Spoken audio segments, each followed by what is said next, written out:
2014 வருஷம் ஜனவரி மாதம் வரையிலும் இந்த இயேசுவானவருக்கும் எனக்கும் எந்த சம்பந்தம் இல்லை.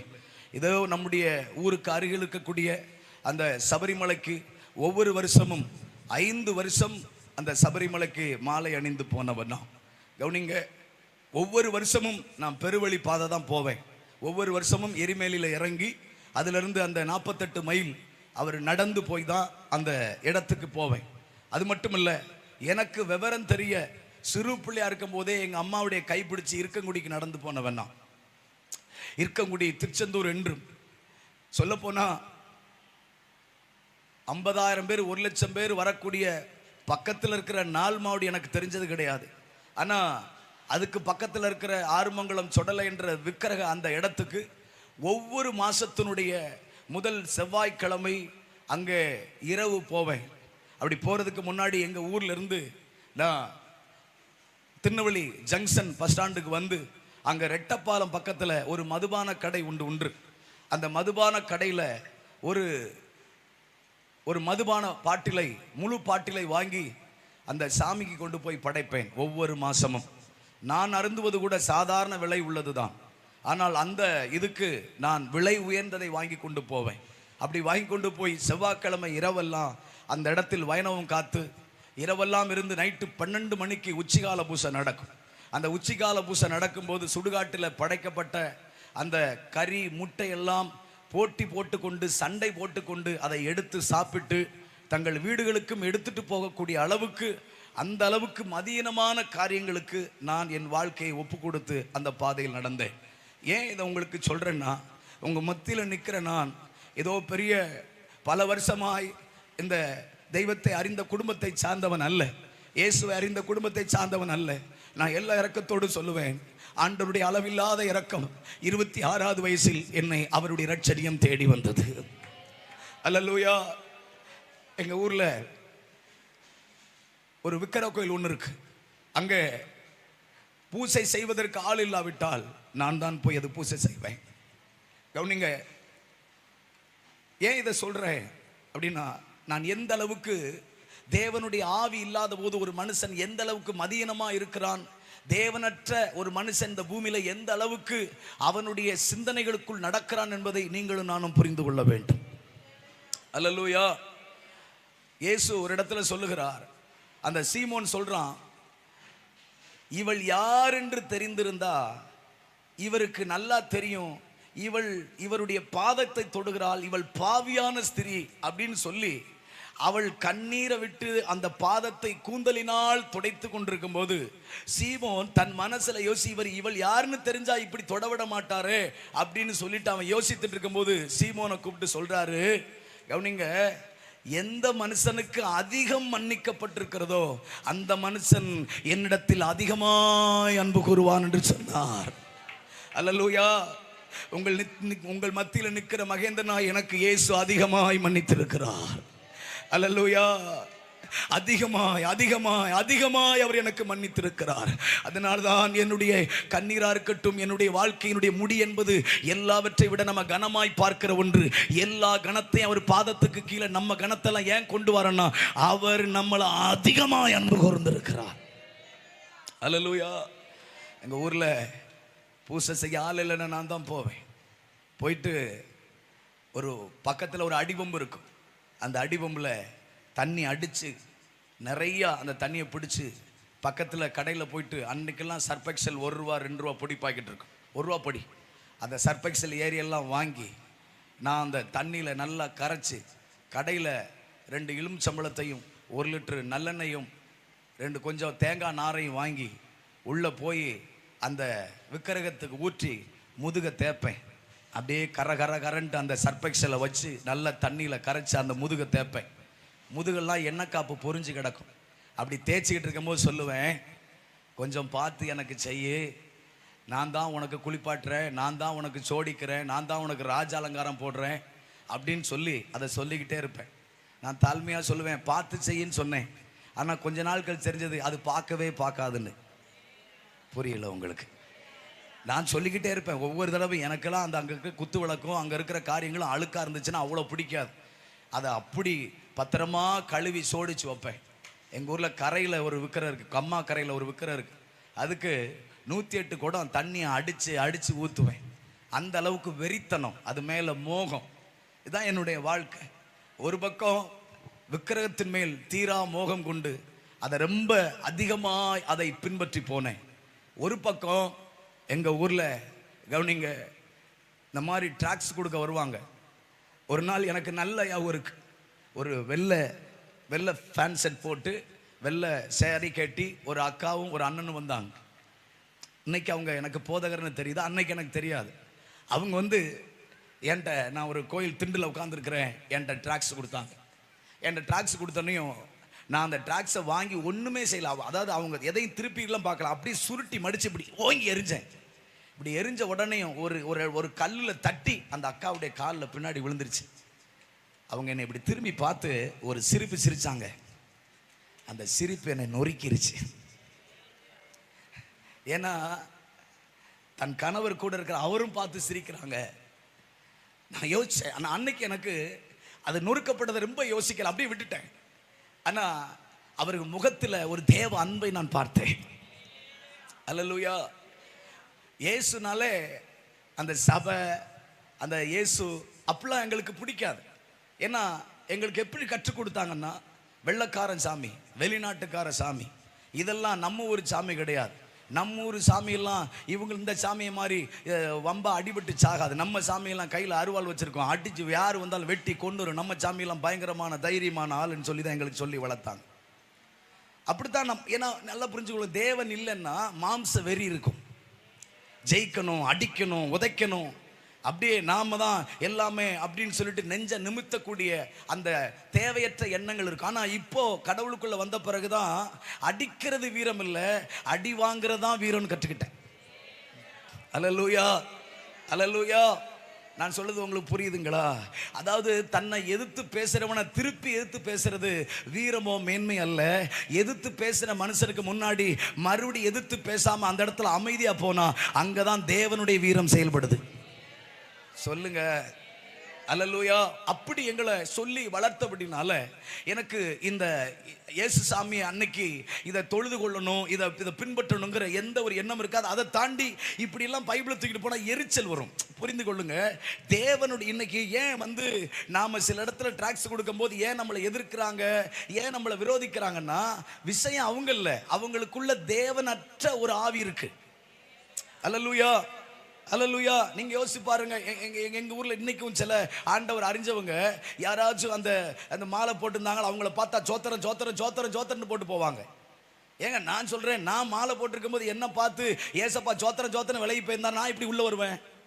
சொல்ல மாட்டீங்களே. அல்லேலூயா. அன்னைக்கு அவர் என்ன பார்த்து வெறுக்கல, அன்னைக்கு அவர் என்ன பார்த்து இது இவன் என்ன இப்படி இருக்கிறானேன்னு சொல்லல.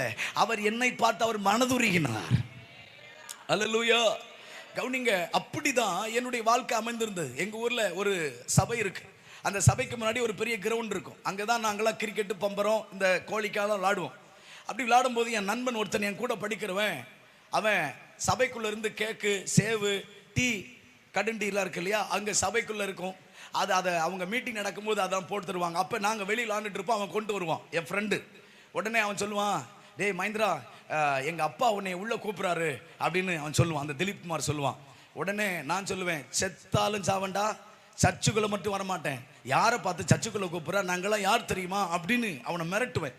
உடனே அவன் அப்பாட்ட போய் அவன் சொல்லுவான், வரமாட்டேங்கான் அப்படின்னு சொல்லிட்டு சர்ச்சுக்குள்ள போக மாட்டேன். ஏன்னா அதனால் அங்கிருந்து வரக்கூடிய டீயை குடிப்பேன், சேவை தும்பேன், கேக்க தும்பேன், எல்லாத்தையும் தும்பேன். ஆனா உள்ள போக மாட்டேன். அப்போ இப்படித்தான் ஆண்டவர்னால நல்ல. எங்க ஊர்ல வந்து இந்த படம் போடுவாங்க, சிலுவை படம் போடுவாங்க, ஸ்கிரீன் வச்சு போடுவாங்க. அந்த படம் போடுறதுக்குன்னு ஒரு டீம் வருவாங்க. அப்படி வரும்போதெல்லாம் நான் கூட 4 பசங்களை என்ன மாதிரி கொஞ்சம் மோசமாக அலைகிற பசங்களாம் கூப்பிட்டுட்டு அவங்கள கூப்பிட்டு கல் எடுத்துக்கிட்டு தூரத்துலேருந்து எறிவேன். அந்த ஸ்க்ரீன்லேயே டம்முன்னு எறிவேன். அந்த ஸ்க்ரீனில் எரிஞ்சு ஓட்ட விடுற அளவுக்கு எரிஞ்சிட்டு ஓடிடுறது. அதுதான் வேலி மரவில் இருந்துட்டு ஒழிஞ்சிட்டு. ஏன்னா எனக்குள்ள தேவன் இல்லை, என்னுடைய இருதயத்தில் பிரபஞ்சத்தின் தேவன் குடியிருந்தான். அதனால தெய்வத்தையும் தெய்வத்தினுடைய ஜனத்தையும் எதிர்க்கக்கூடிய எரிச்சலின் ஆவி எனக்குள்ள இருந்தது. அதனால அவர்கள் செய்யற எதையுமே நான் ஏற்றுக்கொள்ளல. அதுல என்ன இருக்குன்னு யோசிச்சது கூட கிடையாது. இது ஏன் இப்படி பண்றாங்க நான் ரொம்ப யோசிச்சிருக்கேன். எப்படி தெரியுமா? இவங்களுக்கு வேற வேலையே இல்லையா? எப்ப பார்த்தாலும் தெருவா ட்ராக்ஸை தூக்கிட்டே அலைகிறாங்களே, இப்ப பார்த்தாலும் எப்படியாவது கொட்டடிச்சுட்டே அலைகிறாங்களே, எதையாவது ஒன்று பேசிட்டே அலை, இவங்களுக்கெல்லாம் வேலை இல்லையான்னு நினைச்ச நாட்கள் உண்டு. அவ்வளவு தூரம் ஏன் இப்படி செய்யறாங்கன்னு சொல்லி யோசிச்சு இப்படி கிறிஸ்துக்கு விரோதமாய் சிந்திச்ச பாதையில் நடந்தவனா கவனிங்க. எல்லா இறக்கத்தோடும் சொல்லுவேன், இது ஒரு பக்கம். ஒரு பக்கம் விக்கிரகம், ஒரு பக்கம் இயேசுவை எதிர்க்கக்கூடிய ஒரு வாழ்க்கை, ஒரு பக்கம் என் வாழ்க்கையில் அவலட்சணமான பாவங்கள். பாவத்துக்கு அளவே இல்லை. தேவன் இல்லாத ஒரு மனுஷனை எப்படி நம்ம ஆண்டவர் ஒருத்தரை நல்லா ஒர்ஷிப் பண்ணக்கூடிய நல்ல கிருபையை கொடுத்து, ஒருத்தருக்கு நல்ல பிரசங்கக்கூடிய கிருபை கொடுத்து, ஒருத்தர் நல்லா ஜெபிக்கக்கூடிய கிருபை கொடுத்து, எப்படி ஆண்டவர் ஒவ்வொருத்தரையும் ஒவ்வொரு வித்தியாசமா பயன்படுத்துறாரோ, பிசாசும் அதே மாதிரி தான் ஒருத்தங்களை நல்ல பாவத்திலே அசுத்தத்திலே கொண்டு வந்து இச்சையான பாவத்தில் ஒரு பக்கம் ஒருத்தவங்களை குடிக்க வச்சு, ஒருத்தவங்களை மற்றவங்களை அடிக்க வச்சு, கொலை செய்ய வச்சு, அவனுடைய அழைப்பை சிலவருக்கு கொடுக்குறான். நல்லா புரிந்து கொள்ளுங்க. 25 வயசு எனக்கு விவரம் தெரிஞ்ச நாட்கள் வரைக்கும் என்னுடைய வாழ்க்கையில் உண்மை இல்லை. எங்கள் ஊரில் இரும்பு பட்டறை இருக்கும். அந்த இரும்பு பட்டறையில் நைட்டு எல்லாரும் தூங்கின பிறகு 12:30 மணிக்கு பிறகு எந்திரிச்சு அந்த இரும்பு பட்டறையில் உள்ளே போய் அங்கே இருக்கக்கூடிய சுத்தியல், அங்கே இருக்கக்கூடிய ஃப்ளோயர், அதாவது இப்போ அந்த ஃப்ளோயர் இல்லை, முன்னாடி இந்த ஃப்ளோயரை சுற்றி தான் உளியை நல்லா அனல் ஊட்டி அந்த உளியை தட்டுவாங்க. உளியை தட்டி கல் உடைக்கிறதுக்கு கொண்டு போவாங்க. அந்த ஃப்ளோயரு கம்பி எல்லாத்தையும் நைட்டெல்லாம் திருடி திருடி எங்கள் ஊர் பக்கத்தில் பின்னாடி, உங்கள் ஊரில் விலைம்பாங்கல்ல, காடு தோட்டம் இருக்குல்ல, விலையா தம்பி சொன்னார் மல்கி, அது விலை அந்த தோட்டத்துக்குள்ளே போயிட்டு ஒவ்வொரு வேலி செடி, மஞ்சனத்தி செடி அப்படின்னு சொல்லி எல்லா இடத்துலையும் அந்த தூருக்கு கீழே புதைச்சி வச்சுட்டு அந்த வாரத்தில் முழுவதும் திங்கக்கிழமைக்கு 3ஆம் நம்பரில் போய் அந்த சுத்தியில் எடுத்துட்டு வா, புதன்கிழமைக்கு 4ஆம் நம்பரில் போய் அந்த புலையரை எடுத்துட்டு வான்னு சொல்லி, குடிக்கிறதுக்கு பணம் இல்லாதனால திருடி புதைச்சி வச்சு குடிக்கக்கூடிய அளவுக்கு என்னுடைய மனம் இருட்டா இருந்தது. ஏன் உங்களுக்கு சொல்றேன்னா, தேவன் இல்லாத ஒரு மனுஷனுடைய சிந்தனை எவ்வளவு இருளா இருக்கிறது. நான் 25 வயசு வரைக்கும் இருந்த நாட்களையும் 26வது வயசுக்குள்ள என் ஆண்டவர் அவருடைய ரட்சணியம், அவருடைய சுவிசேஷத்தின் வெளிச்சம் என் இருதயத்தில் வந்தபோது எனக்குள் ஏற்பட்ட மாற்றங்களையும் நான் ஒவ்வொரு நாளும் அனுபவிச்சு களி கூர்ந்து கொண்டிருக்கிறேன். அல்லேலூயா. ஒரு பக்கம் திருட்டு, ஒரு பக்கம் இச்சையான பாவங்கள், ஒரு பக்கம் போதை. அப்படிங்க, ஒரு நாள் என்னுடைய நண்பன், பல காரியம் இருக்கு, ஆனால் ஒன்று சொல்கிறேன். என் நண்பன் லட்சுமணனும், எனக்கு தெரிஞ்ச ஒரு அண்ணன், எங்கள் ஊர்லெல்லாம் மிலிட்ரிக்காரங்க லீவுக்கு வந்தாங்கன்னா எங்களுக்கு பயங்கர ஹாப்பியாக இருக்கும். ஏன்னா அவங்க இனாமா சரக்கு கொண்டு வருவாங்க, இனாமா மதுபானம் கொண்டு வருவாங்க. அன்னைக்கெல்லாம் காசு யார்ட்டையும் 10 ரூபாயா கையேந்தி இருக்கிற பாட்டிலெல்லாம் சேர்த்து வச்சு அந்த பாட்டில் கடையில் போட்டு குடிக்க வேண்டிய நிலைமை இல்லை. அன்னைக்கெல்லாம் மிலிட்ரிக்காரங்க வந்தாங்கன்னா ரொம்ப ஹாப்பியாக இருக்கும். அவங்க வீட்டில் வாசல்லே காத்து கிடக்கிறது, நைட்டே போய் அவங்கள போய் பிக்கப் பண்ண போகிறது. அந்த அளவுக்கு மிலிட்ரிக்காரங்க மேலே ரொம்ப அன்பு. ஏன்னா அவங்க இனாமா கொண்டு வருவாங்க. அப்படி ஒரு அண்ணன் ஒரு நாள் ஃபுல்லாக கொண்டு வந்தார். அப்போ நைட்டு ஒரு விலை தோட்டத்துக்குள்ளே போயிட்டு குடிக்க போனால் நைட்டு 11 மணி ஆயிடுச்சு. ஃபுல்லாக மதுபானத்தை அருந்திட்டு அங்கேருந்து புறப்பட்டு வரும்போது 2 பேர் முன்னாடி போகிறாங்க, நான் பின்னாடி என்னுடைய வாகனத்தில் வந்துட்டு இருக்கிறேன். கொஞ்ச நேரத்தில் முன்னாடி போனவங்க என்னை காணாமன்னு திரும்பி வராங்க. வந்து பார்த்தா நான் ஒரு பெரிய ஓடை, அந்த ஓடையில் வேலி முள், இழந்த முள்ளெல்லாம் இருக்குது, அதுக்குள்ளே விழுந்து கிடக்கிறேன். உள்ள முகமெல்லாம் இழந்த முள் பார்த்துருக்கீங்களா, கொடுக்கு முள் இருக்கும். அந்த இழந்த முள்ளாம் முகத்தில், முதுகில் எல்லாத்துலேயும் குத்தி அந்த வேலிக்குள்ளே கிடக்கிறேன். என் நண்பன் லட்சுமணன் அவன் என்னை தூக்கிட்டு என்னை கொண்டு வரான். என்னை கொண்டு வந்து எங்கள் அப்பா அப்போ தான் தூங்க ஆயத்தமாயிட்டு இருக்கிறாரு. எங்கள் அப்பா படுக்கிறதுக்கு ஆயத்தமாகும்போது இவன் வந்து என்னை வீட்டு முன்னாடி போட்டுட்டு போகிறான். அவன் போகிற வரைக்கும் எங்கள் அப்பா அமைதியாகவே இருந்தார். அவன் அந்த கிராஸ் பண்ண உடனேயும் எங்கள் அப்பா என்னை தொடையிலே ஓங்கி மிதிச்சுட்டு எங்கள் வீட்டு கதவை தட்டினோடனே எங்கள் அம்மா வெளியே இருந்துச்சு வந்தாங்க.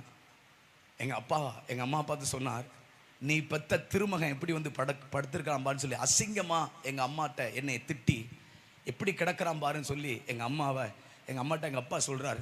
எங்கள் அம்மா சேலை முந்தானி எடுத்து வாயில் வச்சுட்டு அவங்க அழுதுகிட்டே இருந்தாங்க. எங்கள் அப்பா சொன்னார், நீ இவன் கையையும் காலையும் கட்டு, இவனை அம்மிக்குழவை போட்டு, அம்மி அரைப்போம் இல்லையா, அம்மிக்குழவை போட்டு நான் தலையில் போட்டு கொன்னுடுறேன் அப்படின்னு எங்கள் அப்பா பல்ல கடிச்சிட்டு பேசுகிறார். அப்போது எங்கள் அம்மா சொல்கிறாங்க, உமக்கெல்லாம் அறிவு இல்லையா, இவன் சின்ன பிள்ளையிலேயே 2 காலு விளங்காது, எனக்கு விவரம் தெரிய என் கண்ணு மஞ்சக்காமலையில் பூத்து போச்சு. எங்கள் அம்மா எனக்கு முட்டை அவிச்சு இளநீ இதெல்லாம் கொடுப்பாங்க, வச்சாங்கன்னா தலாவுவேன். அப்படியே கண்ணு தெரியாது எனக்கு. சாயந்தரம் 6 மணிக்கு மேலே மஞ்சக்காமால கண்ணு தெரியாது. எனக்கு விவரம் தெரிய எனக்கு நடந்திருக்கு. அப்போ எங்கள் அம்மா சொல்கிறாங்க, காலு விளங்காமல் கண்ணு தெரியாமல் கிடந்தான். அப்படி சாக கிடந்த பிள்ளைய பக்கத்து வீட்டுக்காரங்க சொந்தக்காரங்கிட்டெல்லாம் கடனை உடனே வாங்கி அன்னைக்கு இவன் ஆஸ்பத்திரியாக தூக்கிட்டு போய் காப்பாற்றி இன்னைக்கு முழுத்த மனுஷனாக வளர்த்துருக்குறோமே. இப்போ போய் இவனை கொல்லணும்னு சொல்கிறே, உமக்கெல்லாம் அறிவில்லையா அப்படின்னு எங்கள் அம்மா சொல்கிறாங்க. எங்கள் அப்பா சொன்னார், இவனை கொல்லணும்னு நான் நினைக்கல. நான் தோட்டத்துக்கு காட்டுக்கு வேலைக்கு போயிட்டு வரும்போது ஒரு நாள் கூட நிம்மதியாக தெருவில் நான் கடந்து வந்ததில்லை. எங்கே பார்த்தாலும் உனக்கெல்லாம் இப்படி ஒரு பிள்ளை பிறந்திருக்க, நீ எல்லாம் உயிரோடு இருக்கணுமா, இப்படி ஒரு பிள்ளையை வளர்க்கணுமா அப்படின்னு உன் மகன் அங்கே குடித்தான், அவங்ககிட்ட சண்டை போட்டான், அந்த காரியத்தை செஞ்சான், இந்த காரியத்தை செஞ்சால் வர்ற வழியெல்லாம் என் காதில் எப்போ பார்த்தாலும் உன் பிள்ளை பேச்சுட்டான். இவனால் நமக்கு என்ன பிரயோஜனம் இருக்குது? இவனை இவ்வளோ கஷ்டப்பட்டு வளர்த்ததுனால நமக்கு என்ன லாபம் இருக்குது? இவன் நமக்கு ஒன்றும் சேட்டலும் பரவாயில்ல, இவனை நம்மளை ரொம்ப கேவலப்படுத்துறான்னு சொல்லி எங்கள் அப்பா எங்கள் அம்மாட்ட பயங்கரமாக சண்டை போடுறார். எங்கள் அம்மா எனக்கும் எங்கள் அப்பாவுக்கும் நடுவில் இருந்து போராடி என்னை காப்பாற்றுறாங்க. அது மட்டும் இல்லை, எங்கள் அம்மா அப்பா நான் இருக்கக்கூடாதுன்னு நினைக்கிற அளவுக்கு அவங்கள வேதனையாய் நடத்தினேன். எத்தனையோ இரவுகள் எங்கள் அம்மா தூங்காத நாட்கள் உண்டு. எங்கள் அம்மா எங்களுடைய அண்ணனுக்கு எல்லாத்துக்கும் ஃபோன் போட்டு, மகேந்திரன் படுத்தானடா. ஏன்னா யார் வீட்டு மாடியிலையாவது கிடப்பேன், யார் வீட்டு எங்கேயாவது கிடப்பேன் குடிச்சிட்டு. அப்படியே அந்த அவனை அடக்க ஒருவனாலும் கூடாது இருந்ததுன்னு வேதத்தில் வாசிக்கிறோம் பாருங்க. அவன் கல்லறையில் தன் சரீரத்தை கீறி கொண்டிருந்தான். அவன் சங்கிலிகளால் கட்டக்கூடாத மாதிரி அம்மா அப்பாவுக்கு கட்டுப்படலை. என்னையவே நான் கெடுத்து கொண்டிருந்தேன். என் சரீரத்தில் மதுபானத்தினால் தேவையற்ற பாவத்தினால் என்னை கெடுத்து கொண்டிருந்தேன். என்னை யாராலையும் அடக்கவே முடியல. அதனால இஷ்டத்துக்கு மானாவரியா தாறுமாறாய் ஓடுகிற பெண்ணோட்டகத்தை போல என் வாழ்க்கை இருந்தேன். காற்றை விட்டுக்கொள்கிற காட்டுக்கழுதையை போல இருந்தேன். அப்படிதான் என் வாழ்க்கை ரொம்ப அசுத்தமா இருந்தது. அப்போ இப்படி போயிட்டு இருக்க நாட்கள்ல எங்க ஊர்லயும் நீங்க இப்பவும் 2013 வருஷம் நக்கீரன் புஸ்தகத்தை நீங்க வாங்கி பாருங்க. 2013 வருஷத்துல மர்மமான முறையில் வாலிபர்கள் மரித்து கொண்டிருக்கிற கிராமம் சொல்லி எங்க கிராமத்தை குறித்து நக்கீரன் பேப்பர்ல போட்டிருக்காங்க. ஏன்னா என்னுடைய வயசுல அன்னைக்கு அந்த 20 to 25 வயசு, அந்த 30 வயசுக்குள்ள இருக்கிற நிறைய பேர் அந்த ஒன்று போல செத்துக்கிட்டே இருந்தாங்க. எனக்கு தெரிஞ்ச என் கூட படித்தவங்க, ஏன் சோட்டு உள்ளவங்கெல்லாம், ஒருத்தெல்லாம் காத்தாடி லீஃப் வண்டியில் 4 சக்கரம் 4 சக்கரம் இருக்கும், அதில் விழுந்துட்டான். அவனெல்லாம் கூட்டி தான் அழுனாங்க. அவனுக்கு தலை எது கை எதுன்னு தெரியல, அப்படி அவன் நசுங்கி போனான். கூட்டி தான் அழுனாங்க. அவன் பேர் முத்துக்குமார்.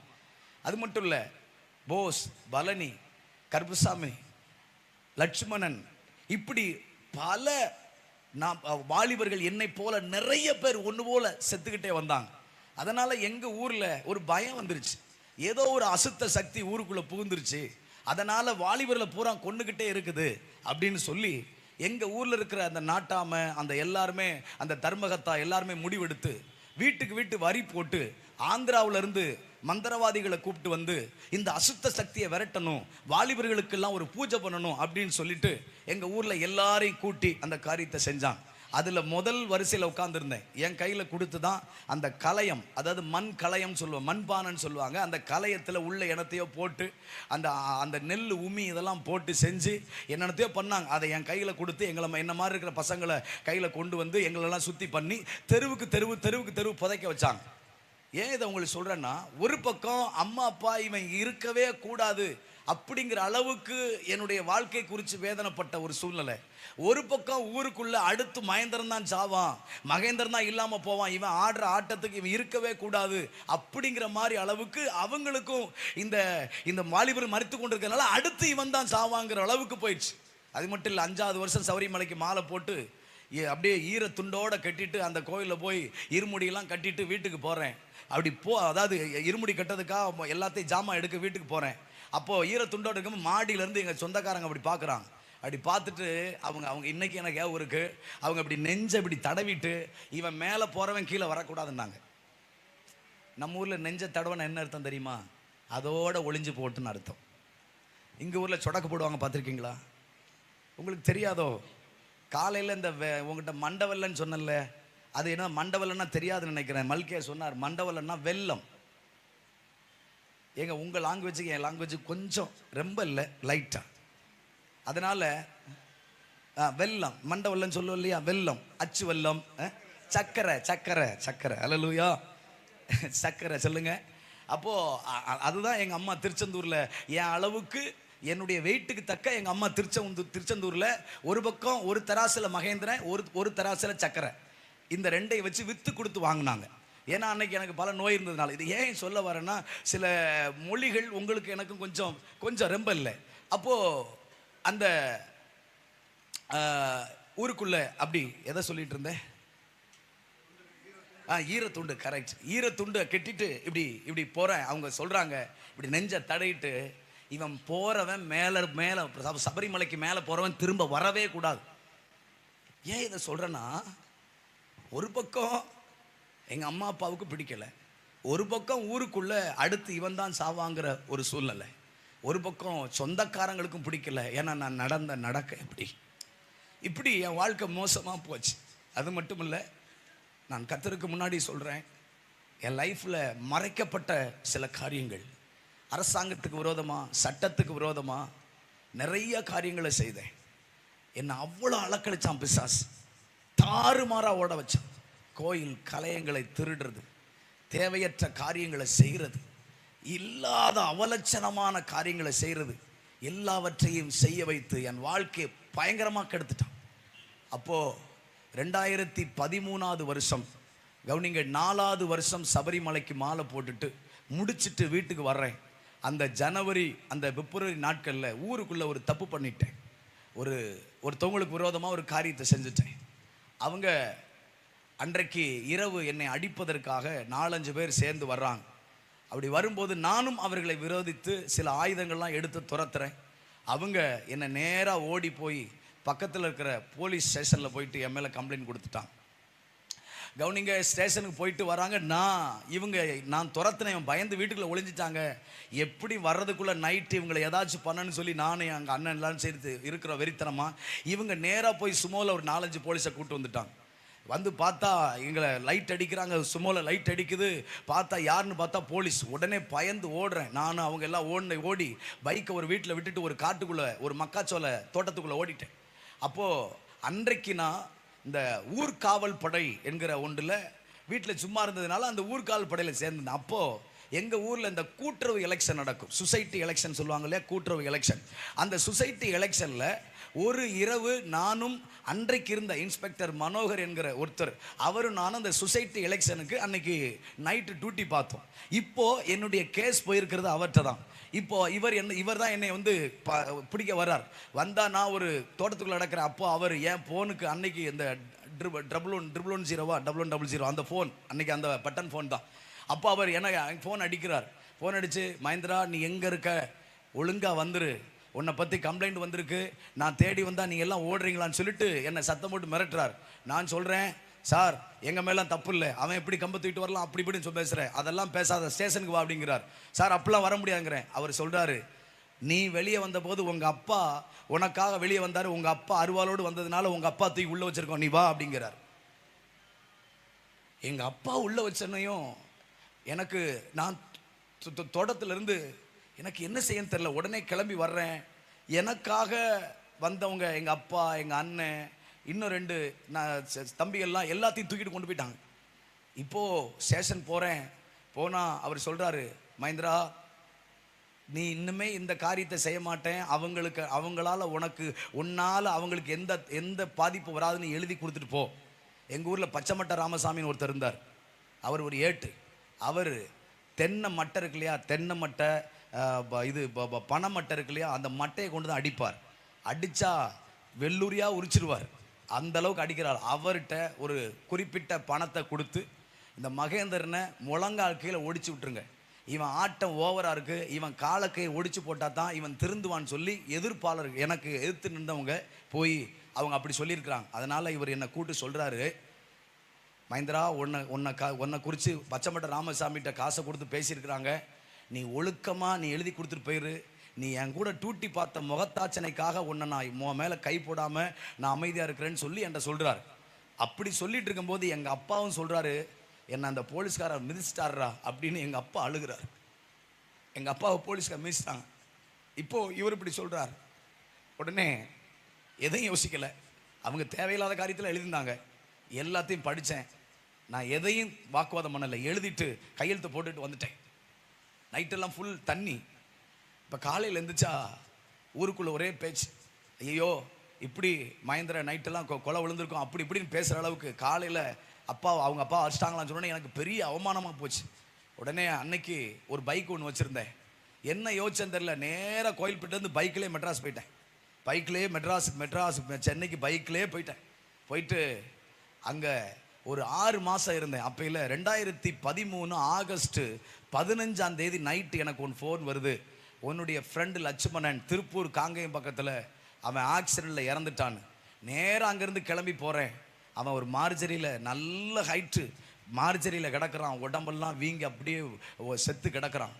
அப்போது எங்கள் ஊருக்காரங்கெல்லாம் வராங்க. காலையில் அந்த ரைட்டர் அந்த ஏட்டையை என்னை கூப்பிட்டு அவனுடைய பர்ஸு, அவனுடைய ஃபோனு, அவனுடைய எல்லா கர்ச்சிப் எல்லாத்தையும் எடுத்து என்கிட்ட ஒரு கவரில் வச்சு கொடுக்குறார்.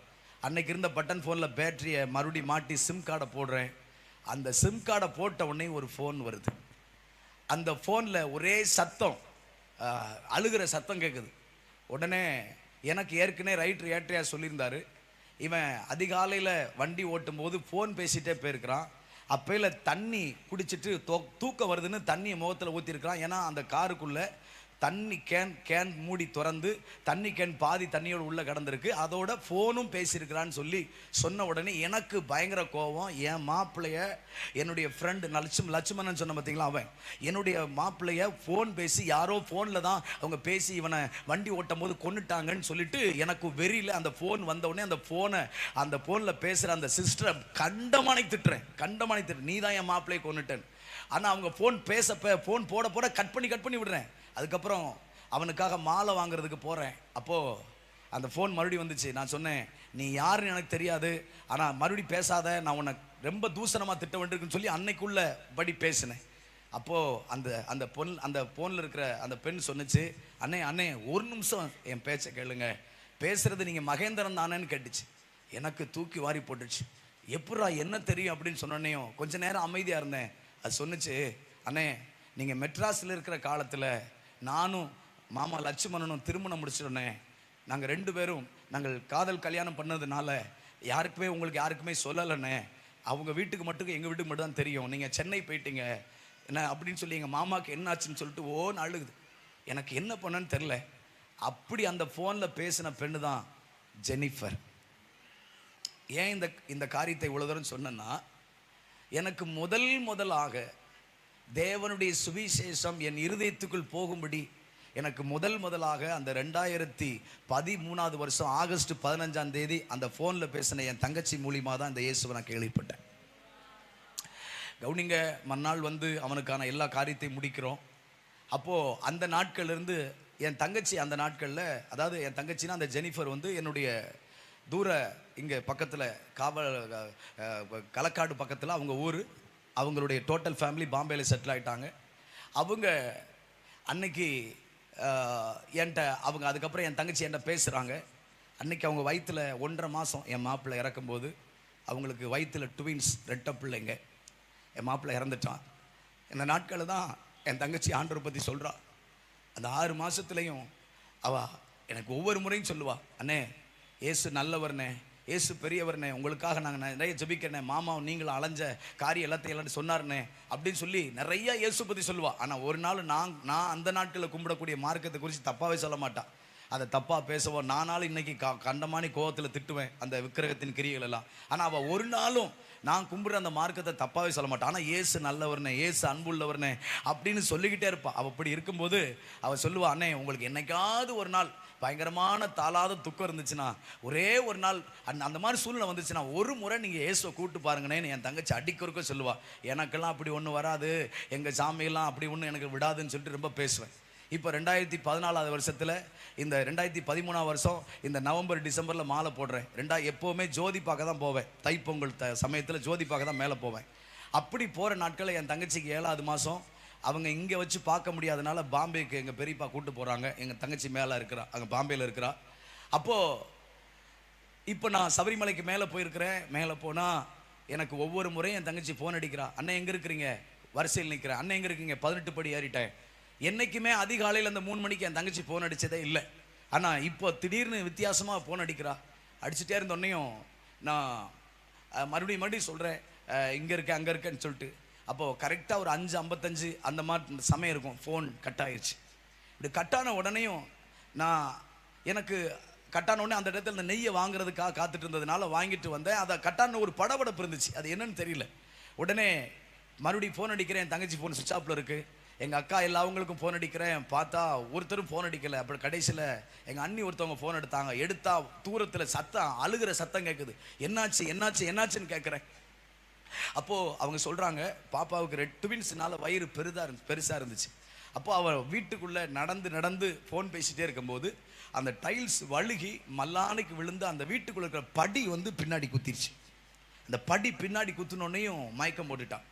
அப்போது அவங்க அந்த அதிகாலை நேரமாக இருந்ததுனால அவங்களுக்கு அது என்ன செய்யணும்னு தெரியல. அவங்க பார்க்குறாங்க, இது என்ன பண்ணுன்னு தெரியாமல் கொஞ்சம் நேரம் நின்று அழுதுகிட்டே இருக்கிறாங்க. பாப்பான்னு தட்டி எழுப்பிட்டு இருக்கிறாங்க.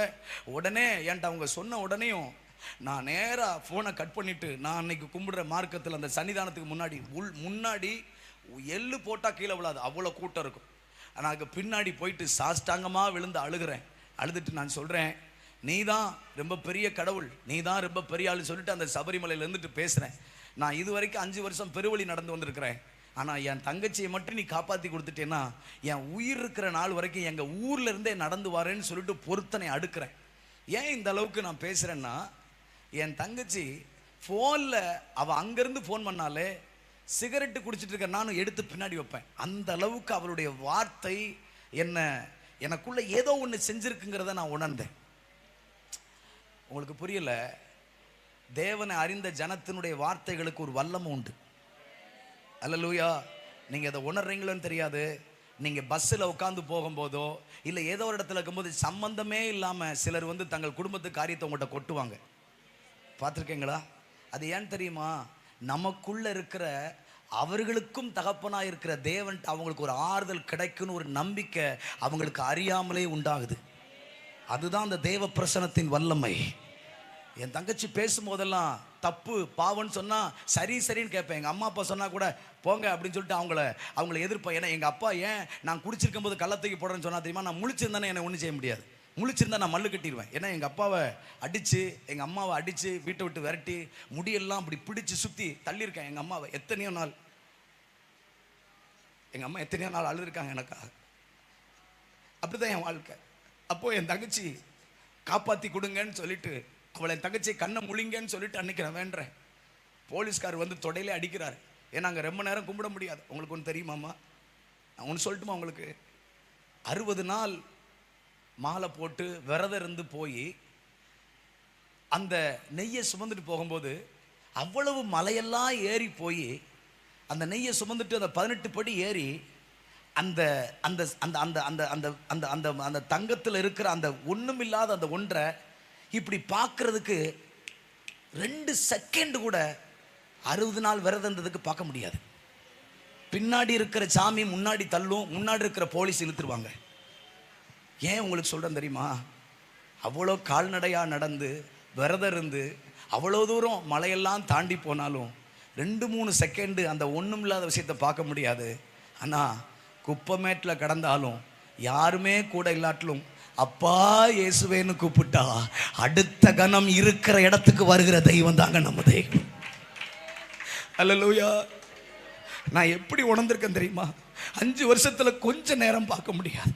ஆனால் ரட்சிப்பின் பாதையில் நடக்கும்போது எந்த இடத்துல இருந்தாலும் எந்த நேரத்திலும் எந்த சூழ்நிலையிலும் நான் கூப்பிட்டா என்னை தேடி கட்டி அணைத்து என் உடம்பெல்லாம் புல்லரித்து இதோ புத்தி கட்டாத ஒரு சமாதானத்தை என் இருதயத்தில் அருளி நான் இருக்கிறேன் என்று சொல்லி, என் பிள்ளை என்று சொல்லி, நான் உனக்கு தகப்பன் என்று சொல்லி நம்மை தேற்றுகிறவர் நம் தேவனாகிய கர்த்தர். அல்லேலூயா. இவ்வளவு சமீபமாய் அவரை கண்ட நெருங்கின ஒரு ஜனம் நாம். நமக்கு இவ்வளவு சமீபமாக இருக்கிறார் அவர். அல்லேலூயா, அல்லேலூயா.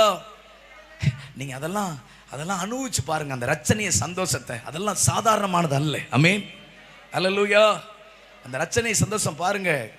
நான் அதை சொல்லனா எனக்கு அவ்வளோ ஆசை. ஏன்னா அன்னைக்கெல்லாம் ஒரு ஏஞ்சல் டிவியில் ஒரு பாட்டு ஓடிச்சுன்னா போதும், எல்லாத்தையும் தூக்கி தூர போட்டுட்டு அப்படியே கண்ணுக்குள்ள எறும்பு ஈ வந்தா கூட கண்ணை மூட மாட்டேன். உங்களுக்கு புரியலைங்க. அல்லேலூயா. ஏன்னா அதாவது ஒன்று புரிஞ்சுக்கோங்க, இந்த புதிதாய் கிறிஸ்துவுக்குள் பிறந்தவங்களுக்கு ரொம்ப அதிக பசி இருக்கும். சொல்லுங்க அல்லேலூயா. அப்போ அப்படி பசியோட, அப்படி அந்த அளவுக்கு அது மேலே ரொம்ப ஆண்டவருடைய அந்த இறக்கங்களை எண்ணி இருக்கிறேன். இப்படி என் தங்கச்சி அவங்களுக்காக நான் வேண்டிட்டு கிடக்கிறேன். அப்போது மணி ஆகிட்டே இருக்குது. மறுபடியும் ஃபோன் அடிக்கிறேன். ஃபோன் அடித்தா மறுபடியும் எங்கள் அக்கா ஃபோன் எடுத்துட்டு, தம்பி தங்கச்சி நம்மளை விட்டு போயிட்டா, ஹாஸ்பிட்டலுக்கு கொண்டு போனோம், அவள் விழுந்த உடனே இப்படி ஆயிடுச்சுன்னு சொல்லிட்டு தங்கச்சியுடைய பிள்ளையாவது காப்பாற்றலான்னு பார்த்தோம். ரொம்ப தாமதமாக கொண்டு போனதுனால அவங்க காப்பாற்ற முடியாதுன்னு சொல்லிட்டாங்கன்னு சொல்லி எங்கள் அக்கா, அண்ணி எல்லாருமே அழுகிறாங்க. அந்த சத்தத்தை கேட்க கேட்க எனக்கு உள்ளத்தில் படபடன்னு வருது. ஏதோ ஒரு பெற்ற தாயை விட மேலான ஒரு அன்பை என் தங்கச்சி மூலிமா உணர்ந்தேன். ஏன்னா அவர்கிட்டக்குள்ளே இருந்தது தேவ அன்பு எனக்கு அவ்வளவு தூரம் இருந்தது என்பது நான் இப்போ உணர்றேன். அப்போது உங்களுக்கு தெரியுமா, எல்லா இறக்கத்தோடு சொல்லுவேன், 60 நாள் அந்த மாலை அணிந்து முடித்து வீட்டுக்கு வந்து எங்கள் அம்மா அப்பா காலில் விழுந்து குளிச்சுட்டு அந்த மாலையை கலட்டி அந்த நெய்யை ஒவ்வொரு செவ்வாய் வெள்ளிலையும் விளக்கு போட்டு அன்றைக்கு அந்த நெய்யினால் கொஞ்சம் பச்சரிசியில் கலந்து சமைச்சு சாப்பிட்டுட்டு விரதத்தை முடிக்க வேண்டிய அந்த நெய்யை அந்த என் தங்கை இறந்து விட்டாள் என்று சொன்ன உடனேயும் சபரிமலை மேலிருந்து அந்த நெய் எடுத்து தூர வீசிட்டு நீ ஒன்றுமே இல்லைன்னு சொல்லிட்டு மேலிருந்து இறங்கி வந்தேன். உங்களுக்கு எப்படி புரியுதுன்னு தெரியல. சாமுவேலை விட்டு சவுல் திரும்பின போது கர்த்தர் வேறே இருதயத்தை தந்தார் என்ற வார்த்தையின்படி தெய்வம் எனக்கு சபரிமலையிலேயே வேறே இருதயத்தை தந்தார். எந்த இடத்திலும் எந்த சூழ்நிலையிலும் ஒரு மனிதனை தொட அவர் முடிவெடுத்து விட்டால் அவரை தடுக்க எவனால் கூடும் என்று வேதம் சொல்லுகிறபடி கர்த்தர் செய்ய நினைத்தது தடைவிடாது என்ற வார்த்தையின்படி தெய்வம் என்னை சபரிமலையிலேயே அந்த விக்கிரகத்தை காய்மகரமாக நரகளைப் போல வெறுக்கத்தக்க இருதயத்தை தெய்வம் எனக்கு கொடுத்தார். அல்லேலூயா. கவனிங்க, ஒவ்வொரு வருஷமும் பிள்ளைகளுக்கு பாசி கழுத்தில் கையில் கட்டுறதெல்லாம் வாங்கிட்டு போவேன். எல்லாத்தையும் எடுத்து தூர வீசிட்டு வெறும் சோல்னா பையோட நேராக வந்து பஸ் ஸ்டாண்டுக்கு வந்து பத்தனந்திட்டா வந்து தென்காசி வந்து தென்காசியிலேருந்து சங்கரன் வந்து நேராக அப்படியே எங்கள் ஊருக்கு போகிறேன். போனால் எங்கள் அம்மா என்னை பார்த்துட்டு, என்ன தம்பி இப்படி வந்திருக்கிற, சோல்னா பையில் ஒன்றும் இல்லை, நெய்யை காணோம் எதையும் காணோம், என்ன பைத்தியக்கார மாதிரி வந்திருக்கிற அப்படின்னு எங்கள் அம்மா கேட்குறாங்க. ஏன்னா 60 பேர் கூட ஒரு பெரிய பஸ்ஸில் போனேன். யார்ட்டையுமே சொல்லாமல் கீழே இறங்கி வந்துட்டேன். ஏன்னா எனக்கு அங்கே இருக்க பிடிக்கல. அது என்னமோ அனிசியாக தெரிஞ்சது. இத்தனை வருஷம் அது மேலே ரொம்ப மோகமாக இருந்தேன். ஆனால் இப்போ பிடிக்கல. நேராக இறங்கி வந்துட்டேன்.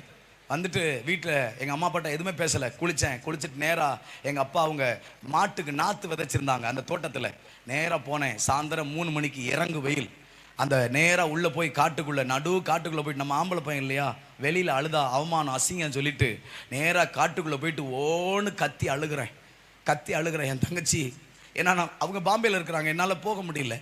அதனால் எனக்கு இந்த பிரிவையும் தாங்க முடியல. இப்போ ஓன்னு அழுகிறேன். அழுதுட்டு எல்லா விக்கிரகங்களுக்கு எல்லாத்துக்கும் வசவு திட்டு, ஒருத்தன் கூட கிடையாது, யாரும் கிடையாது, எல்லாம் பொய், எல்லாம் கல், நீங்கள்லாம் ஒன்றும் இல்லை, சும்மா நான் உங்களை நம்பினேன், நீங்கள் பயங்கரமாக ஏமாத்திட்டீங்கன்னு சொல்லி திட்டிக்கிட்டே இருக்கிறேன். இந்த நேரத்தில் தாழ்மையாக சொல்கிறேன், இயேசுவையும் திட்டினேன். ஏன்னு கேட்டிங்கன்னா, என் தங்கச்சி கும்பிடுறது இயேசு, அதனால் திட்டினேன். இப்படி திட்டிகிட்டே இருக்கும்போது நான் அந்த உட்கார்ற இடத்துல என்னுடைய செருப்பை வச்சு நல்லா அப்படியே தொடச்சி, அது ஏன்னா பொடி நாற்றுனால ரொம்ப நெருக்கமாக இருக்கும், நிறையா குப்பை மாதிரி இருக்கும். அப்போ அதில் உள்ளே உட்கார்றதுக்கு இப்படி சுத்தப்படுத்தி வச்சுருந்தேன். அப்போது நான் அப்படி திட்டிக்கிட்டே இருக்கும்போது திடீரென்று, நான் இன்றைக்கும் தெய்வத்தின் முன்மாடி இப்போ சொல்லுகிறேன், அந்த நான் சுத்தப்படுத்தி வச்சிருந்த இடத்துல இருந்து ஒரு பயங்கரமான ஒரு பனி டக்குன்னு வந்து என் நெஞ்சில் மோதிச்சு. இதை நீங்கள் எப்படி உணர்றீங்கன்னு தெரியல. தெய்வம் பூமியிலிருந்தே பனியை எழும்ப பண்ணி, இதோ அதில் மனுஷனை சிசித்தார் என்ற வார்த்தையின்படி அந்த பனியானது அப்படியே எழும்பி வந்து என் நெஞ்சில் மோதிச்சு பாருங்க. எனக்கு அந்த ஒரு செகண்டில் கலங்கி இருக்கிற அந்த குளம் டக்குன்னு தெளிவடைஞ்சா எப்படி தெளிந்த தண்ணீரா மாறுமோ, என் இருதயத்தில் ஒரு பெரிய அமைதியை, ஒரு மகா பெரிய சமாதானத்தை நான் உணர்ந்தேன். அல்லேலூயா. இதை இப்படி அனுபவிச்சுட்டே இருக்கும்போது டக்குன்னு என்ன நான் நிதானிக்கிறேன், உங்களுக்கு தெரியுமா, என்ன அறியாமலே என் வாய் இயேசு இயேசு இயேசுன்னு சொல்லுது. அல்லேலூயா. ஆனால் இதுக்கு முன்னாடி ஒரு காரியம் நடந்தது. என் தங்கச்சி உயிரோடு இருக்கும்போது என்கிட்ட ஒரு வார்த்தை சொல்லியிருந்தா, அண்ணே உங்களுக்கு தாங்க முடியாத துக்கம் இருக்கும்போது ஒரே ஒரு முறை இயேசுவேன்னு நீங்கள் கூப்பிடுங்கன்னு சொல்லியிருந்தா. ஆனால் அவரை நோக்கி நான் கூப்பிடாத இருந்த போது கூட அவருடைய அந்த பணி என்கிற தொடுதல் எனக்கு கிடைத்தது. அவர் என்னை தொட்ட உடனே என்னை அறியாமலே என் நாவு இயேசு இயேசு இயேசு இயேசு என்று சொல்ல தொடங்கிட்டு. நான் எல்லா இறக்கத்தோடு சொல்லுவேங்க, என்னை ஒரு மனுஷன் ரட்சிப்புகளை வழி நடத்த முடியாது. ஏன்னா நான் அவ்வளோ துன்மார்க்கேன், அவ்வளோ கிறிஸ்துவ விரோதியாக நடக்கிறவன், சபைக்கு போகிற ஜனங்களை அப்பமாக கேவலமாக பேசுகிறவன், கிறிஸ்துவை விரோதிக்கிறவன். என்னை யாரும் ஒரு மனுஷன் ரட்சிப்புகளை வழி நடத்த முடியாது. நான் இன்னைக்கு உணர்றேன், என்னை தெய்வம் நேரடியாக என்கவுண்டர் பண்ணதுனால அவருடைய ரட்சிப்பின் மேன்மையை அனுபவிக்க எனக்கு ஒரு பாக்கியம் கிடைத்தது. அல்லேலூயா அல்லேலூயா. கவனிங்க, இப்போ கொஞ்ச நேரத்தில் என்னதான் ஆம்பளையாக இருந்தாலும் நடு காட்டுக்குள்ள, அவ்வளவு நடு காட்டுக்குள்ள திடீர்னு வந்து ஒரு பனி மோதுறதும், இறங்கு வெயிலில் காற்று நுழைய முடியாத இடத்துல இப்படிப்பட்ட ஒரு பனிக்காற்று வந்தோடனே பயம் வந்துருச்சு. கொஞ்ச நேரத்தில் கிடு கிடு கிடுன்னு பயம் வந்துருச்சு. யார் என்ன, ஏன்னா அந்த நாட்களில் பேய் பயம் உண்டு. இன்னைக்கு தான் தெரியுது பேய்ங்கிறது ஒன்று கிடையாதுன்ட்டு. புரியாத உங்களுக்கு? இன்னைக்கு வேதம் சொல்லுது, மேலே ஏறுகிற மனிதனுடைய ஆவிக்கும் பாதாளத்தில் இறங்குற மிருகத்தினுடைய ஆவி அறிந்தவன் யாருன்னு பைபிள் சொல்லுது. அப்படிப்பட்ட இறந்த மனுஷங்களுடைய ஆவியை வச்சு பிசாசு பயன்படுத்திட்டு இருக்கிறான். பிசாசு வேற பேய் வேறன்னு கண்டுபிடிச்சிட்டோம். புரியுதுங்களா உங்களுக்கு? சொல்லுங்க. அன்னைக்கு எங்களுக்கு பேய் பயம் உண்டு.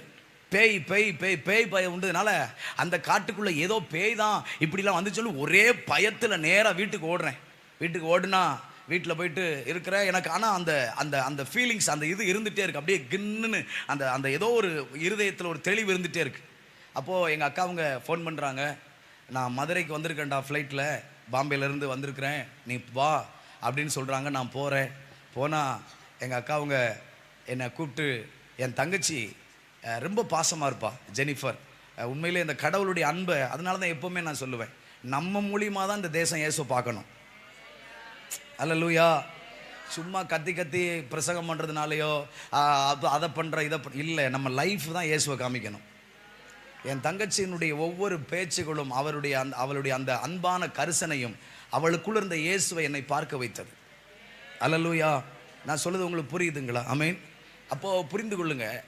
அப்போது என் தங்கச்சி அவள் வயிற்றில் ட்வின்ஸுனால அவள் அன்றைக்கு அவங்க டைனிங் டேபிளில் உட்காந்து சாப்பிட்டுட்டு இருக்கும்போது எங்கள் அக்காட்ட என் தங்கச்சி சொல்லியிருக்கா, அண்ணே சர்ச்சுக்கு வந்தால் நல்லாயிருக்கும் மகேந்திரண்ணே அப்படின்னு பேசிகிட்டு இருந்திருக்கா.